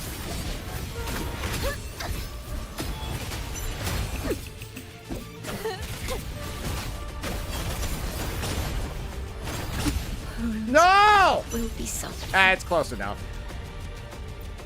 As you can see, we just had like an error or two in there. It's basically the same fucking shit. That shit is way easier than doing it with Gian. I just messed up with Yuno during the parries.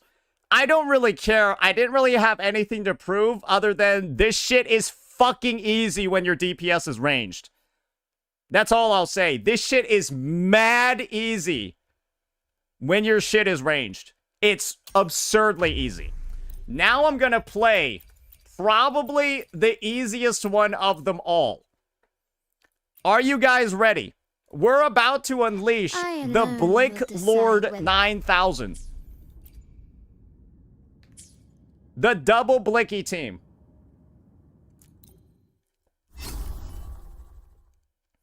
Let's see it, boys. Won't let I engraft you new.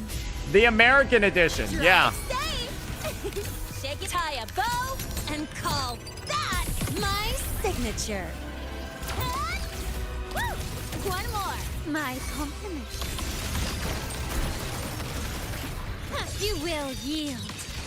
Glory demands more. Is that it? Ah! In the name of the Montellis. Found your weak spot. Ordained.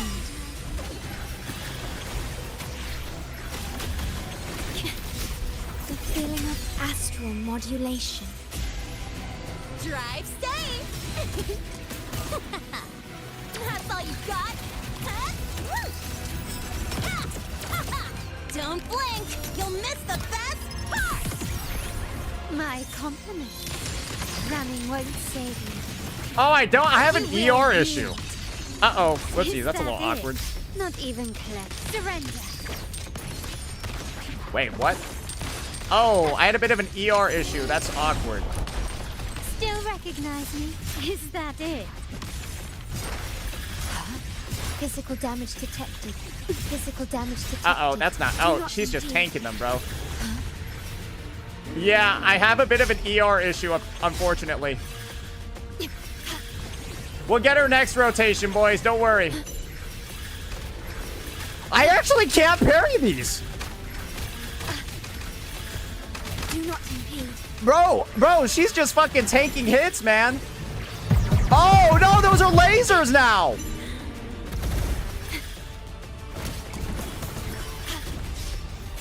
Loading. Drive safe. Go over here. Woohoo! Marked. I'm just getting started. No, look. My compliment. Take this. The stage is set. All right, Victory well, favors despite me. the lack of ER, we look like we're good. Wait, what is this fucking shot, bro? Hey, In the is she's name gonna of hit the that? Montellis, Okay, no, she didn't. running won't save you. Same shit. Whatever. As you can see, I'm telling you, bro, this shit is mad easy. It's so fucking easy if you use a ranged unit. Bro, it's a legitimate joke. How little skill you need to do this fight if you just use ranged characters. Because you want to know what Dreamless does? Dreamless's attacks are super easy to dodge. But she moves from one corner of the arena to the other in half a second. So to attack her as a melee, you need to run into her. So she hits you. If you're ranged, she backs up and then you just back up too. And then she just misses when she attacks you. But you keep hitting her. It's a joke. She makes too much distance in the fight for a ranged unit to have any struggle at all. But if you're a melee, it's not a good fight. You're running into her all the time, and she's one-shotting you. So, yeah, I think that this is one of those fights where, I'm gonna be honest, either like a restriction on the types of characters you can use, or like just something that makes it less diseased against melee units makes more sense. Because my opinion is ridiculously trivial, right? Compared to using range units. Melee can reflect a lot of projectiles. Do you want to know, oddly enough, a team that's probably better? Bro, it's probably better to run this team. You know why? Because Verena parries way better than Shorekeeper. Like, if you're playing Verena, you'll just basic attack chain and you'll parry the entire fucking thing. Like, Verena just parries on accident. She's got her ult parries. Verena's fucking liberation parries. Right? So, Verena's way better than Shorekeeper in this situation. You'll just sit on her fucking, you know, all that shit she does with her plants and shit, and just fucking parry everything, bro. 99% sure that's what's gonna happen. So, yeah, that's how I would adjust that team. But yeah, this whole idea that, like, oh, if you use range units, your other character's not gonna be able to parry. No, bro, just put a parry character on your team. It's no big deal. Or, and get ready for this one, guys. This is really gonna blow your fucking socks off. You could just run this team. Oh, you know what? I need to test out this last mechanic over. There's one last mechanic that I want to test out. And it's gonna require using my G-Jaw. Yeah, we're gonna have to use my G-Jaw. No Linné for today. Check this shit out over here, guys. I've got the... This is probably what a lot of people did. They probably put on the fucking coordinated attack set, brother. And you know what they probably did if they put on the coordinated attack set? They put on Hecate. And you know what happens when you put on Hecate. I'll show you. We'll get into second phase over here, and I'll show you what you're capable of. In war with time. Into the painting. Art unveiled. Huh? Here comes my compliment. You will yield. Victory favors me. Stubbornness. Wait, is this gonna hit her? Complete. No, that didn't. Oh, I grieved. Still, thou from the soul recognize me.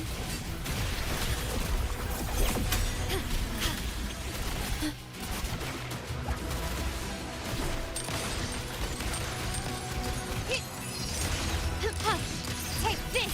Lion graft you knew.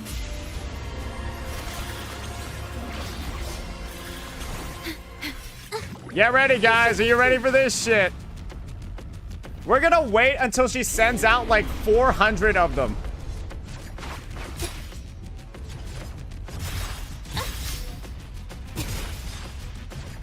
I'm so tired. I'm waiting until she sends out like 1,000,000.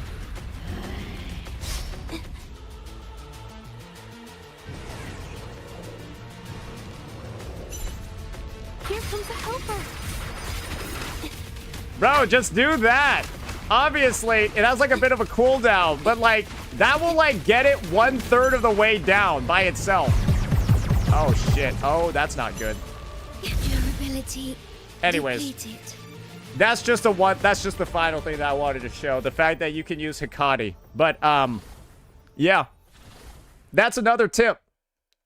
Overall, I would say probably one of the better holograms that Kuro has decided to put into the game.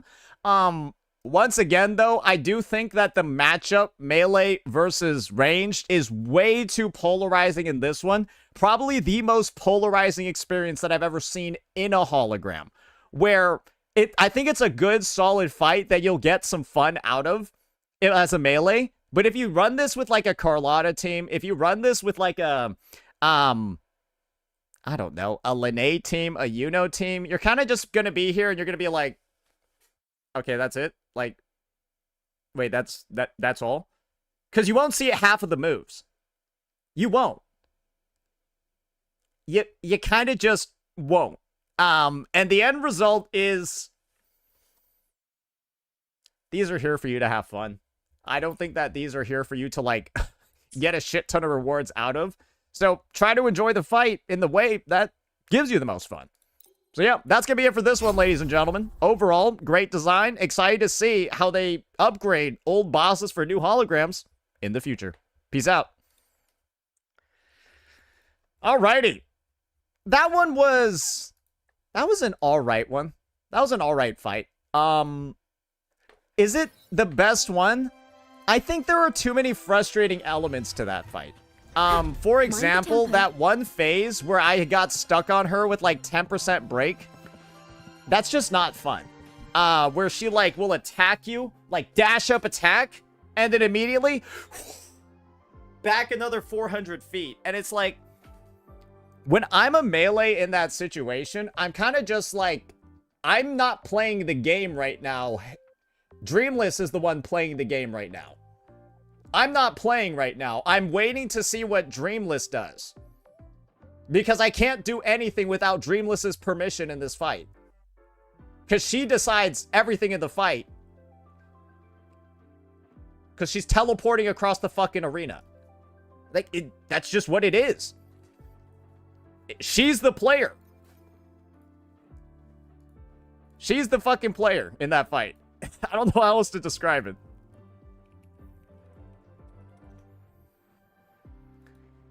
Oh, man. Bro, I'm gonna be honest.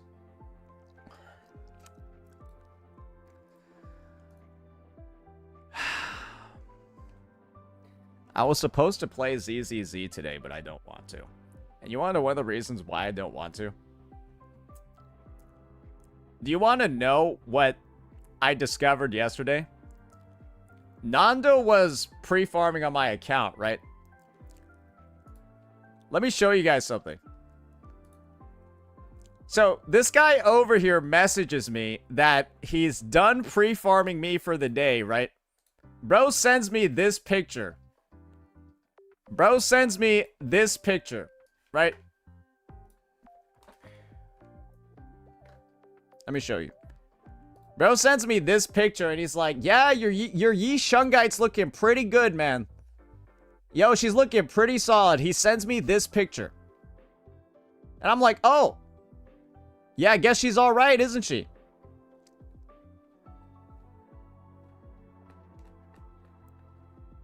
Then I go in game and I ask the dude, yo, is she on the right set? This says ether damage on it.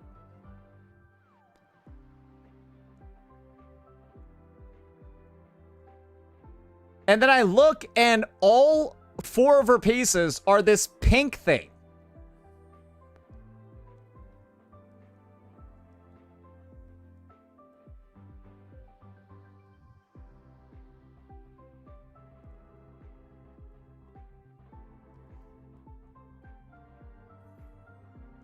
And this is what I asked him.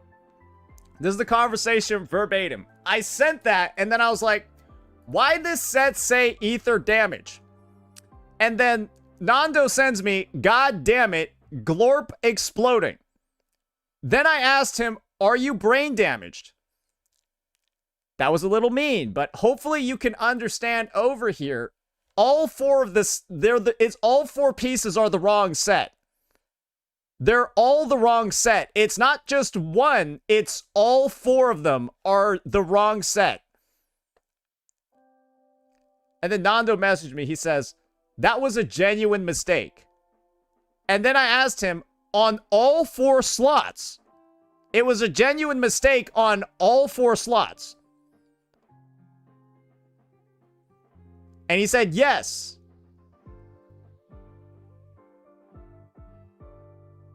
I misread it.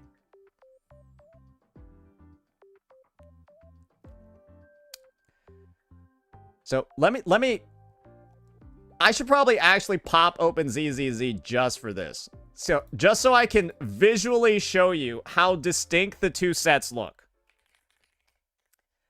Let me just visually show you what the 2 sets look like.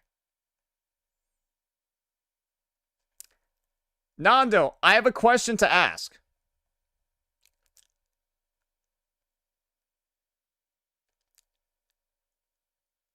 What does Cap's Yi Shangai look like? Is she on the right set? Is her Yi Shangai on the right set?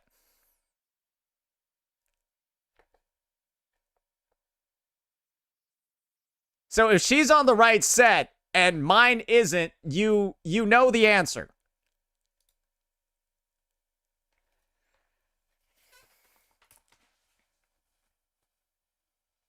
She farmed her own discs? Oh, okay. All right. All right. All right. I can see why she did that. I can see why she did that. It makes sense why she decided to farm her own.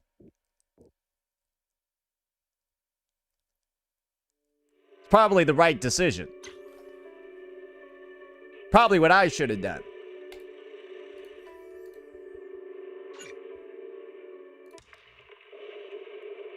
Cause like, guys, I need to be genuine with you in like showing you what the difference is between those two.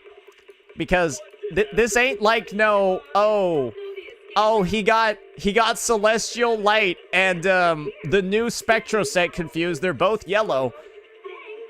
No, it ain't like that. No, it ain't like oh they was the same color. It was there was like only one shape different.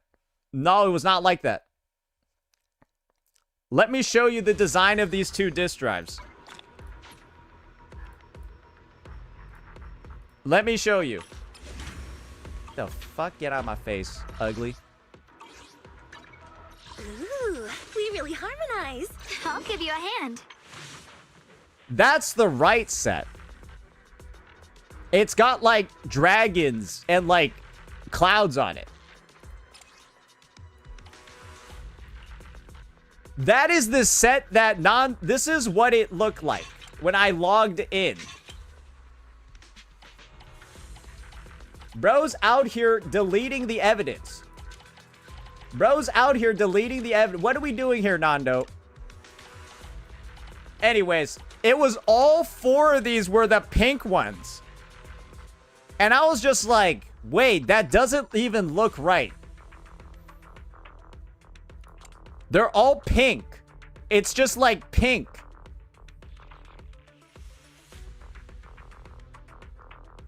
And it says, all I see is ether damage in like bright fucking pink.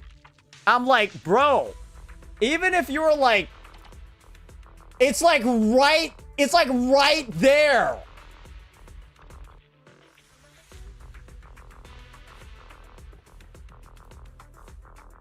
I didn't have my... You need glasses to see color? What do you mean I didn't have my glasses? You need glasses to see color? That's not how it works. What do you mean you didn't have your... This is color. What do you mean you need glasses to see color?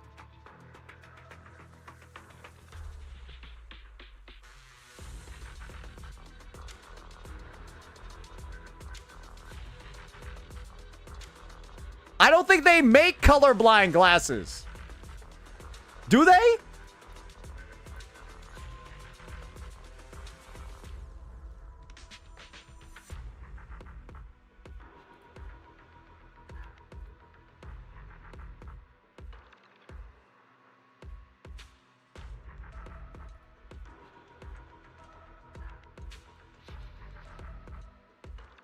Anyways, it don't even matter because I don't think Nando's colorblind.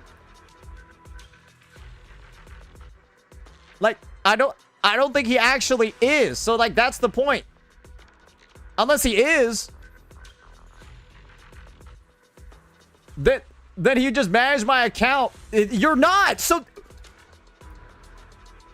what the fuck do you mean, you glasses? You need glasses to see this color?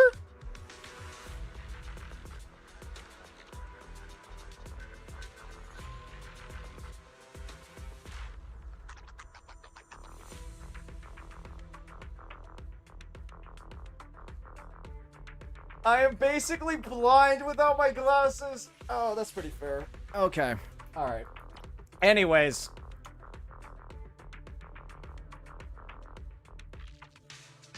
Oh, so this is the shit that you're putting on my characters. Okay, I got you, man. All right, I see how it is. I see how it is. All right.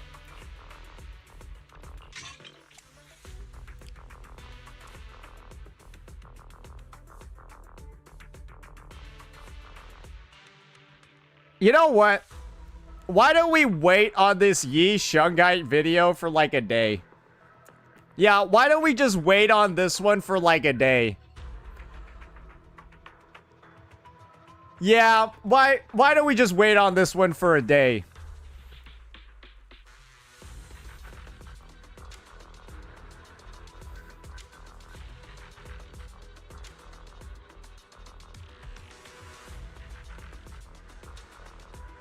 Didn't you say yesterday you quit? Yeah, my goal was to quit after making this video. I don't want to make a video, though, and then start showing off a +4 defense piece. Yeah, I'd rather delay the video than have this in it.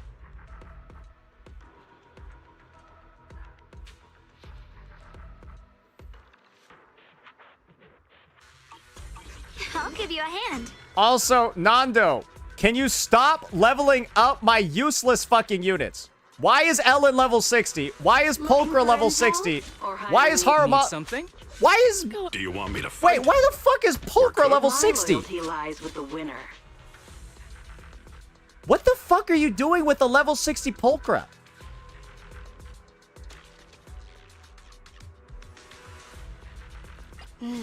Time for some tail care. Stop building units that aren't Void Hunters. And now. Stop building units that aren't Void Hunters or supports. There's no point. They're useless characters. Useless, useless, useless, useless, useless, useless, useless, useless, useless, useless, useless. Good, good, good. Useless, good, good, good. That's it. You only need to level like 5 characters in this game. Everyone else should just be thrown away.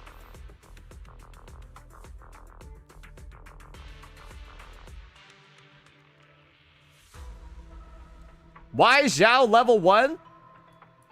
Oh, because Pulchra's level fucking 60, that's why. Or hiring me for a job. That's why, it's because Pulchra's level 60, that's why Zhao's level 1. It's because Pulchra and Ellen are level 60.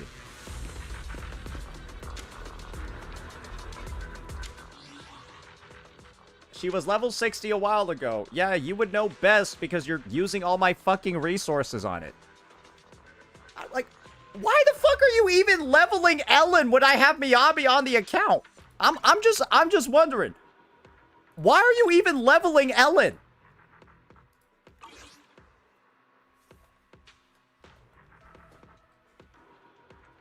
Bro thinks I'm gonna do comparison.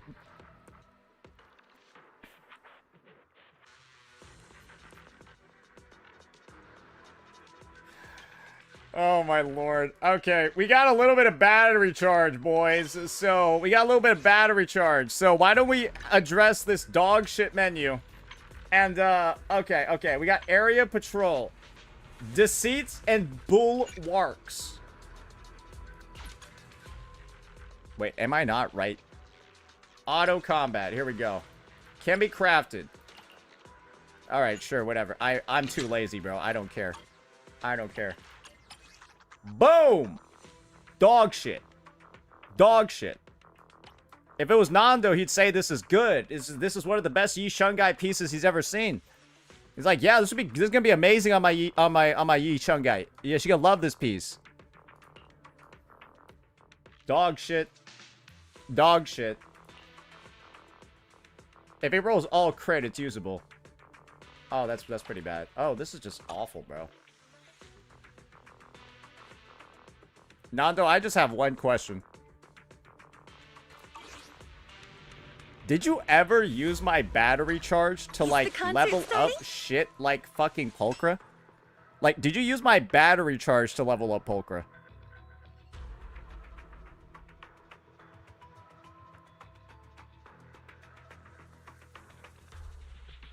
Yes or no? Did you end up using those to level a fucking Pulchra? Just regular battery. Okay.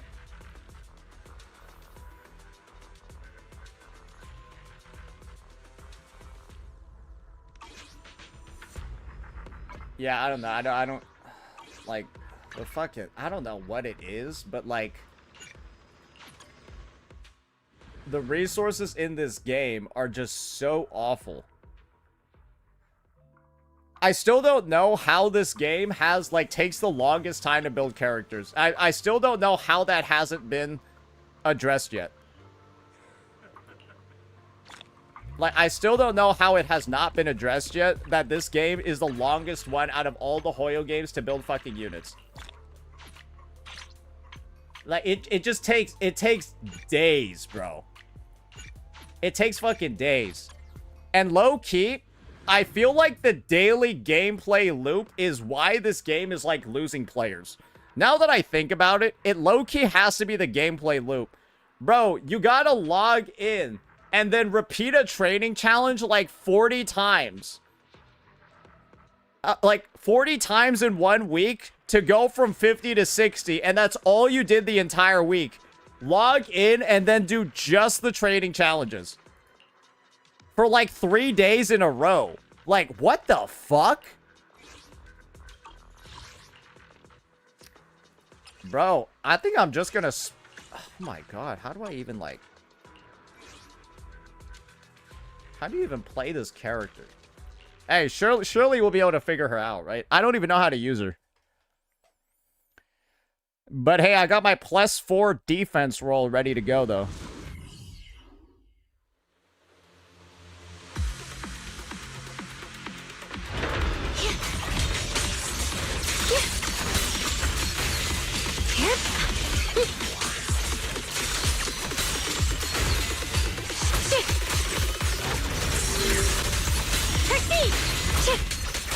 How do you even play her, bro?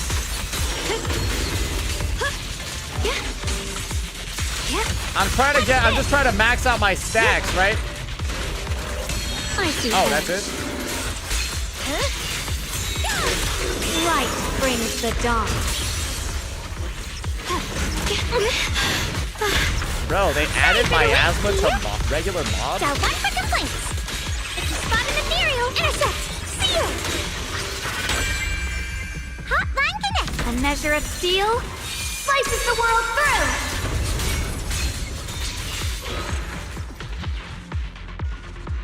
Bro, this character is so boring, it's unbelievable. I don't even... Who does... Dude, this character's kit sucks cock. What the fuck? You, like, don't even do anything. You don't even, like, do anything.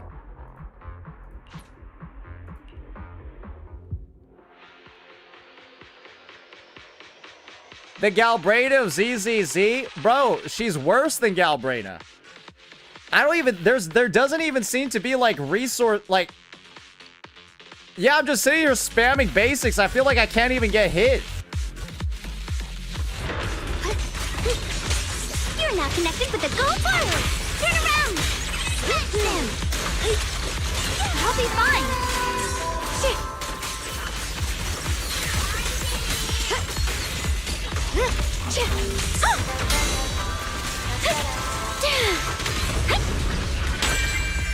The sword follows my well, and winds howl in the heavens!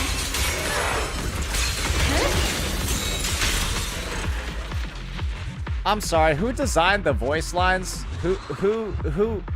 Bro, her voice is so bad, it makes me want to change the language. Bro, her voice is so bad, I want to change the language. Straight up. It's some dog ass. What does she even say?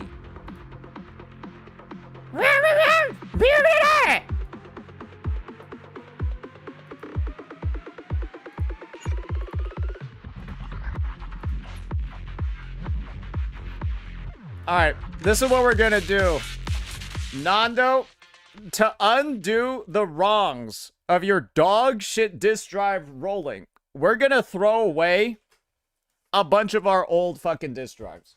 Ones that we said we were maybe potentially gonna upgrade, but it's been like a year.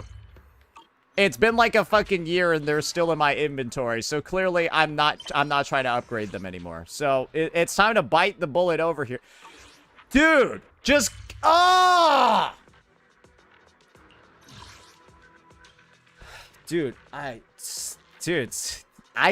telling you, this is the worst UI in gacha.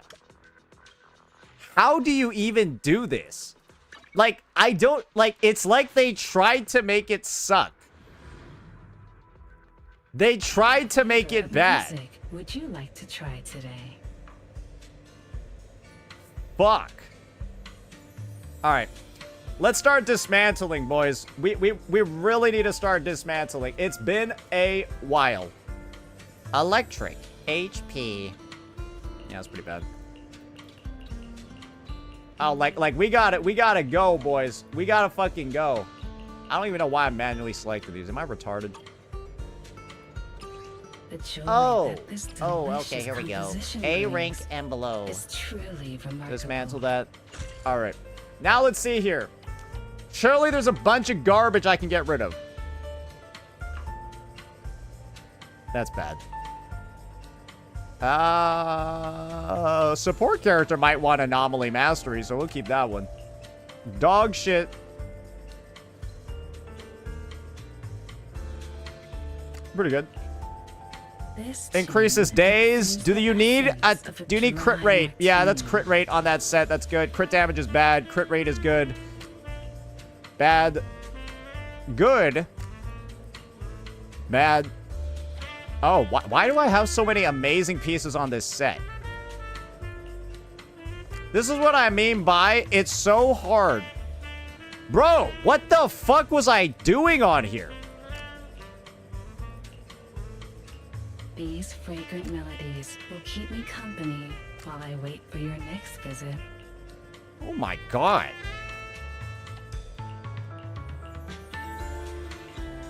Yeah, I'm taking off the ones with crit damage, because crit damage on this set is, like, fucking useless.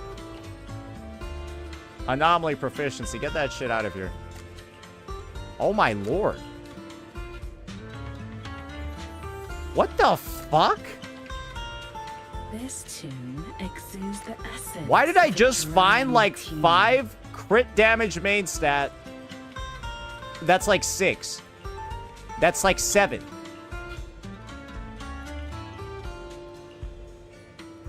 There's so many, like, good pieces in here. Fire damage bonus. I feel like that's necessary. HP. Nope. HP. Nope. HP with... that might be good. Electric, sure. This tune exudes Fire, the sure. essence of a dry martini. Yeah, I don't know, man. Yeah, this is gonna be a little bit rough. Oh, Lord. Okay, we don't have that many to go through. We actually don't have that many to go through. HP and crit rate and pen is good. Oh, no. Oh, no. We're gonna have to... Oh, no. Nando's looking at this and, like, licking his lips. The Probably, joy like, that thinking, this ooh, delicious how can I brick... composition brings how can I brick his is Monado truly again? remarkable. How can I brick that Monado again? Bro's like fucking salivating, looking at all the bad pieces he could roll. He's like, oh, can't wait to plus 25 this one.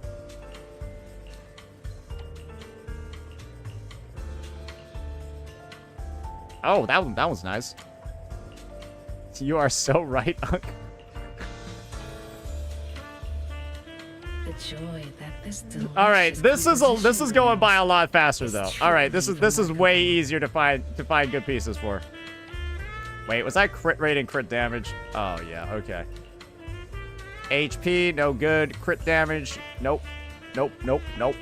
Ice damage bonus, sure. Fire damage bonus, sure. Physical, nope. ER, HP, good. Anomaly mastery, The joy that impact. this delicious energy composition regen. brings is truly Yeah, that's pretty much it. All right, let's dismantle all of these. 94. Easy. All right, so we just need whitewater ballad pieces. So let's just fucking do it, boys. And all right, just random, right? Let's do it.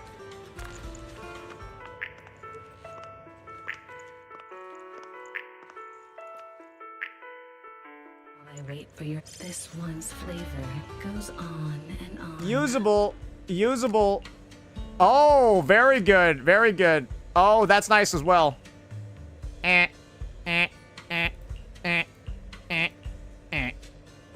do 10 more. Get that shitty music out of here. What do we got now? What a Anomaly. Perfect mix. These fragrant melodies will keep me company while I wait for your next visit.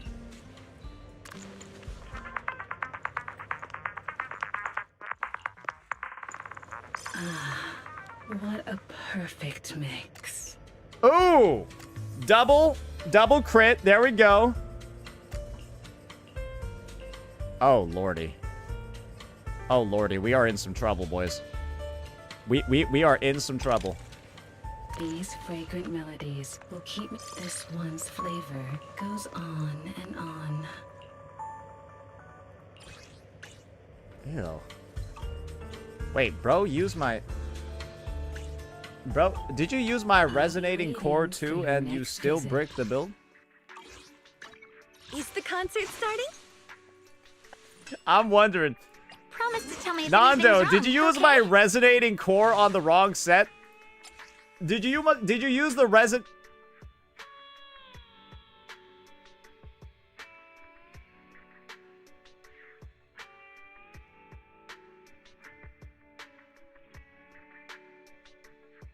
I don't know if I believe you. Now I feel like you used it. Okay, that piece is cooked. I feel like you used it on the wrong set. I don't know. That's what it feels like. It feels like you did.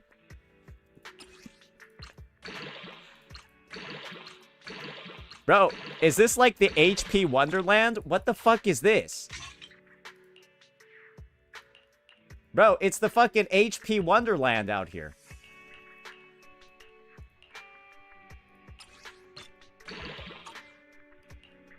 Attack, crit damage. Oh, dear.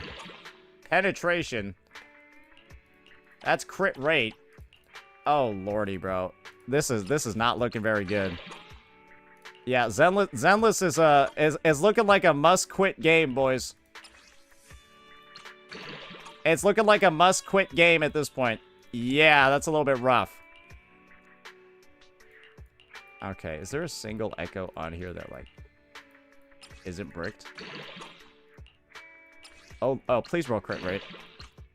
You know what? What if this just rolls all offensive stats?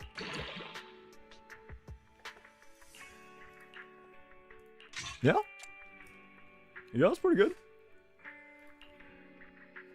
Yeah, that was pretty good. HP, defense, fire. HP, okay, that's rough.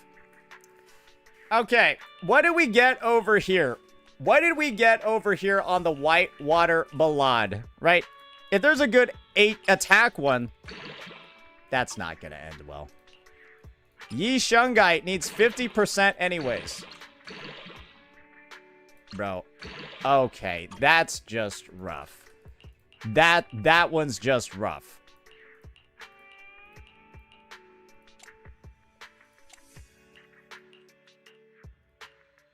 And you want attack in this slot?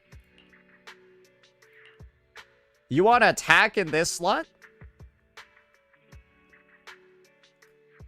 Use Branch and Blade? Yeah, probably Branch and Blade's gonna be... Yeah, why...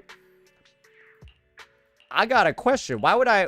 Wait, why would I not use Branch and Blade here, Nando? Because I feel like I got some good pieces. Like, very good Branch and Blade pieces.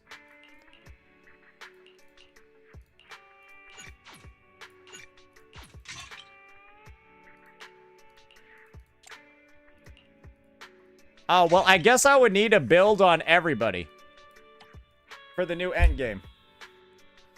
Pen is more damage because she gives herself a shitload of stats. Oh, okay. Bro, I'ma be real here. I think we got one potential piece that's an upgrade. But yeah, other than that, yeah, we're kind of cooked, man. Like, Promise to tell me if anything's wrong. yeah, we're okay? kind of cooked here, brother. I'm gonna be real with you. We're kind of fucking cooked here. I guess we gotta throw away more shit. What flavor? Hey, we gotta throw away more would you shit, like to boys. try today? Wait, craftable. Nice. All right, let's get some of this garbage out of here. I don't even care about these.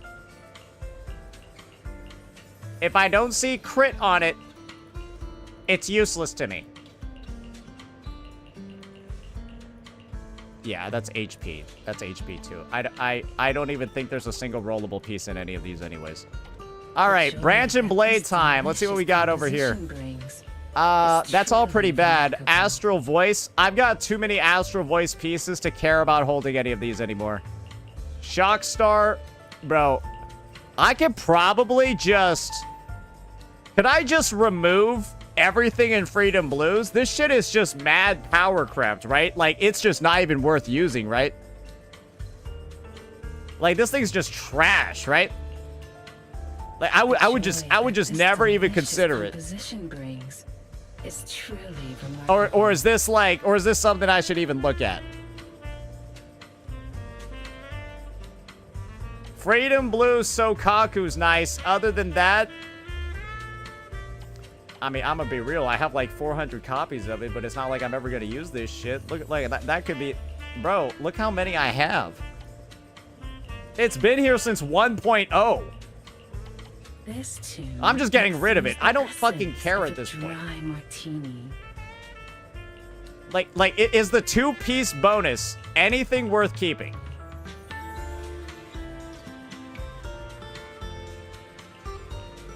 Bro be hitting me with the weight. Hold that ether bonus. This one?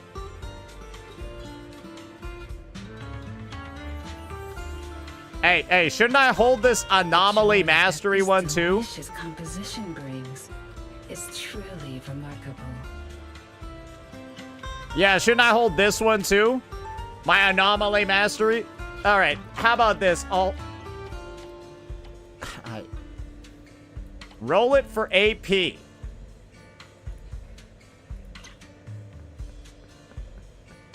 Are you able to roll from this menu?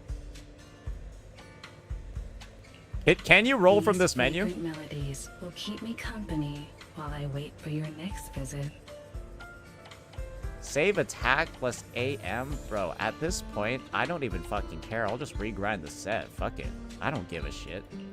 Yeah, I don't even care anymore, bro. Why do I even have this? What the fuck are these even being used for?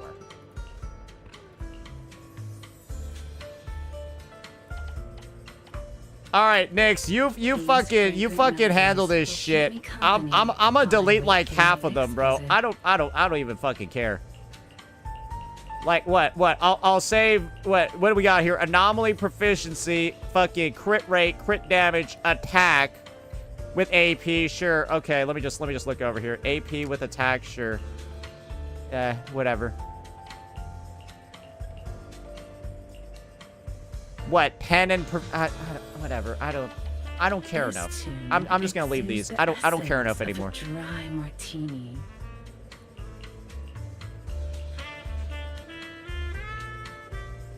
That's a fire damage bonus. Let's just start getting rid of these as well. I feel like these are pieces that we like experimented with to find shit. All doggy doo-doo water. That one might be okay. That one might be okay too. Yep, let's do it. Dismantle. 112. Exudes the essence. Fuck it. Let's get some more. Let's get some more Yi Shungai pieces, ladies and gentlemen. I think we could just go for the big flame right now. I don't think it matters. A perfect mix.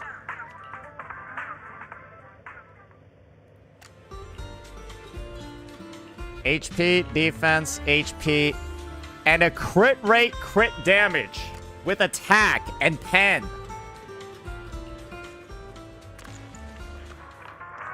The joy that This is what echoes look like when you can't filter them out. A True. perfect mix. True. Okay, crit damage, attack, AP. Crit damage, defense, attack. crit rate, pen, and damage. Anomaly proficiency, defense, and anomaly mastery. All dog shit. This one's flavor goes Pen, on and crit on. damage attack, This tune good. Exudes the essence of a dry martini. Bro, I would love to see. Oh my gosh, there we go. We got it. And a physical damage bonus. Woohoo. All right, let's do one more 10. Let's do one more solid 10 right here.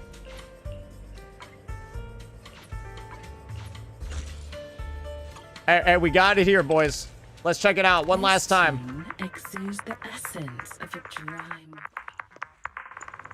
This one's flavor goes AP. on and on. Okay, crit rate, attack, defense, HP, and then attack in the 6. Okay, okay, not bad, not bad, not bad, not bad, Come not bad. back again soon. Is the concert starting? Promise to tell me See, if this anything's is wrong, this is okay? the part of ZZZ that's actually the most fun to me. Echo rolling, or really gear rolling. This is the most fun part to me. Okay, this part's not okay. That's not very fun at all. Wow, that was some dog shit. That was fucking terrible.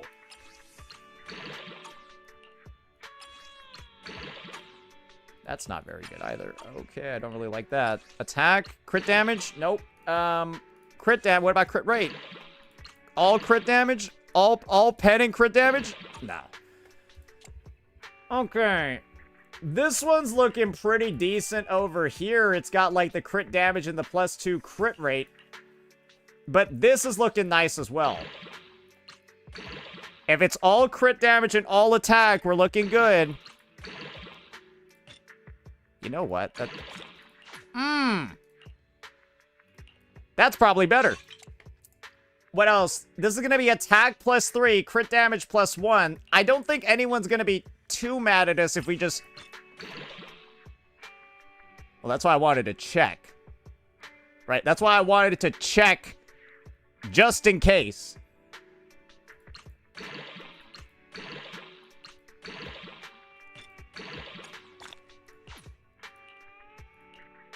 I don't know which one's better. I don't know which one's better. They both probably have to be, like, pretty similar, right? They both got to be pretty similar.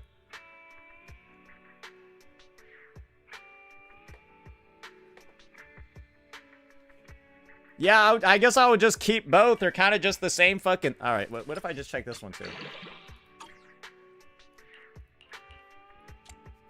What if that one was the same fucking thing? All right, we got a crit damage, attack, and crit rate one over here. This is the one that we're looking the most forward to. This is the one that we're looking the most forward to. Please. Please. Nice. AP is... Okay, 2 rolls.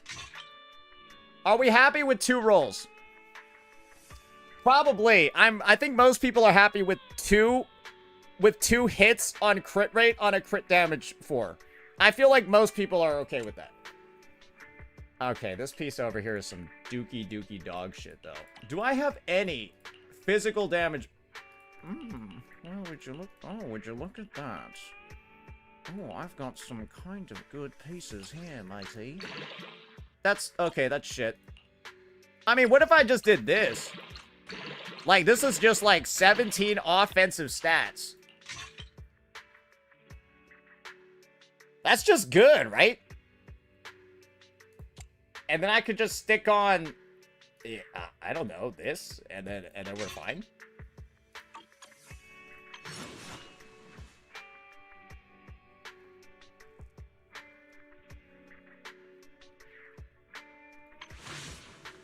She wants attack or pen ratio on disc 5. Physical damage is bad for her? Okay.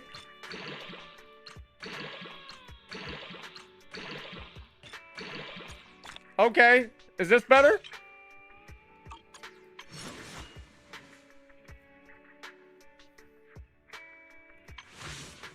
And now I just need a little bit of crit rate, right?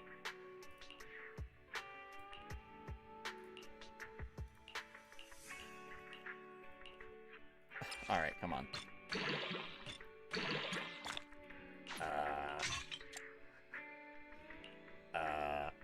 I mean, this one would kind of do the job, right?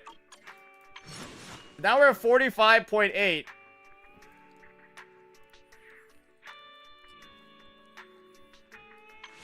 She can use pen, attack, or Oh, I should probably use this one then on her, right? Right, if I really wanted the best results, I should probably use this one then.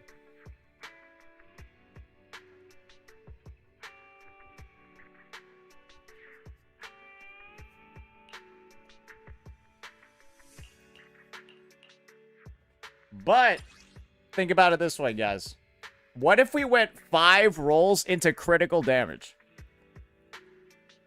This is why I actually like the equipment rolling in ZZZ, because I can have a pipe dream like that, where I roll 5 into crit damage on this piece. That's just fun, right? It's fun dreaming about that. Keyword dream. Keyword dream. Yeah. Yes, sir. Oh my lord. All right. What if I just put this on? What if I just put a Woodpecker Electro that had these subs and stuff on it? That would just work too, right?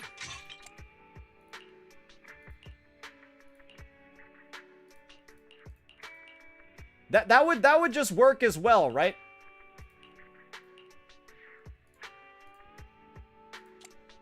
Crit rate overcap. Don't worry, guys. I can find ways to lower my crit rate. Looks good to me. Looks good to me. Guys, it's easy to lower my crit rate. Very easy to lower it. So, when the difference between this and Blade of Branch and Song is that they just give different stats, guys, it doesn't fucking matter. They just both give different stats. So, like, Woodpecker Electro is the same fucking thing as Branch, except Branch gives crit damage.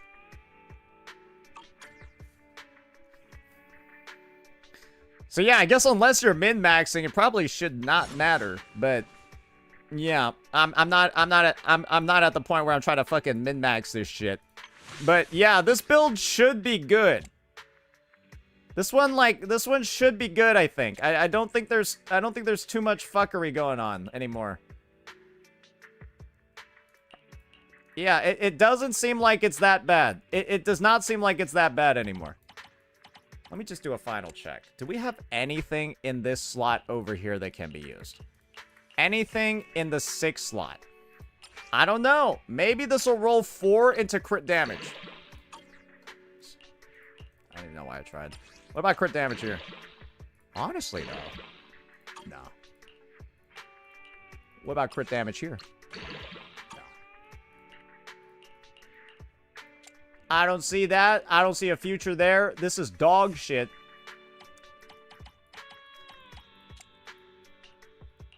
And all of this is just critical stuff, so there's not much we can do here. Yeah, I mean, I think that's it, bro. I think that's it. I'll give you a hand. I think that's it. I think we're fully built. I think we're fully built. I think we're geared up.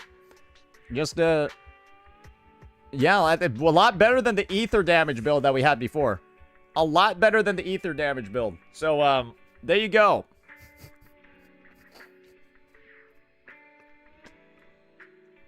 All right.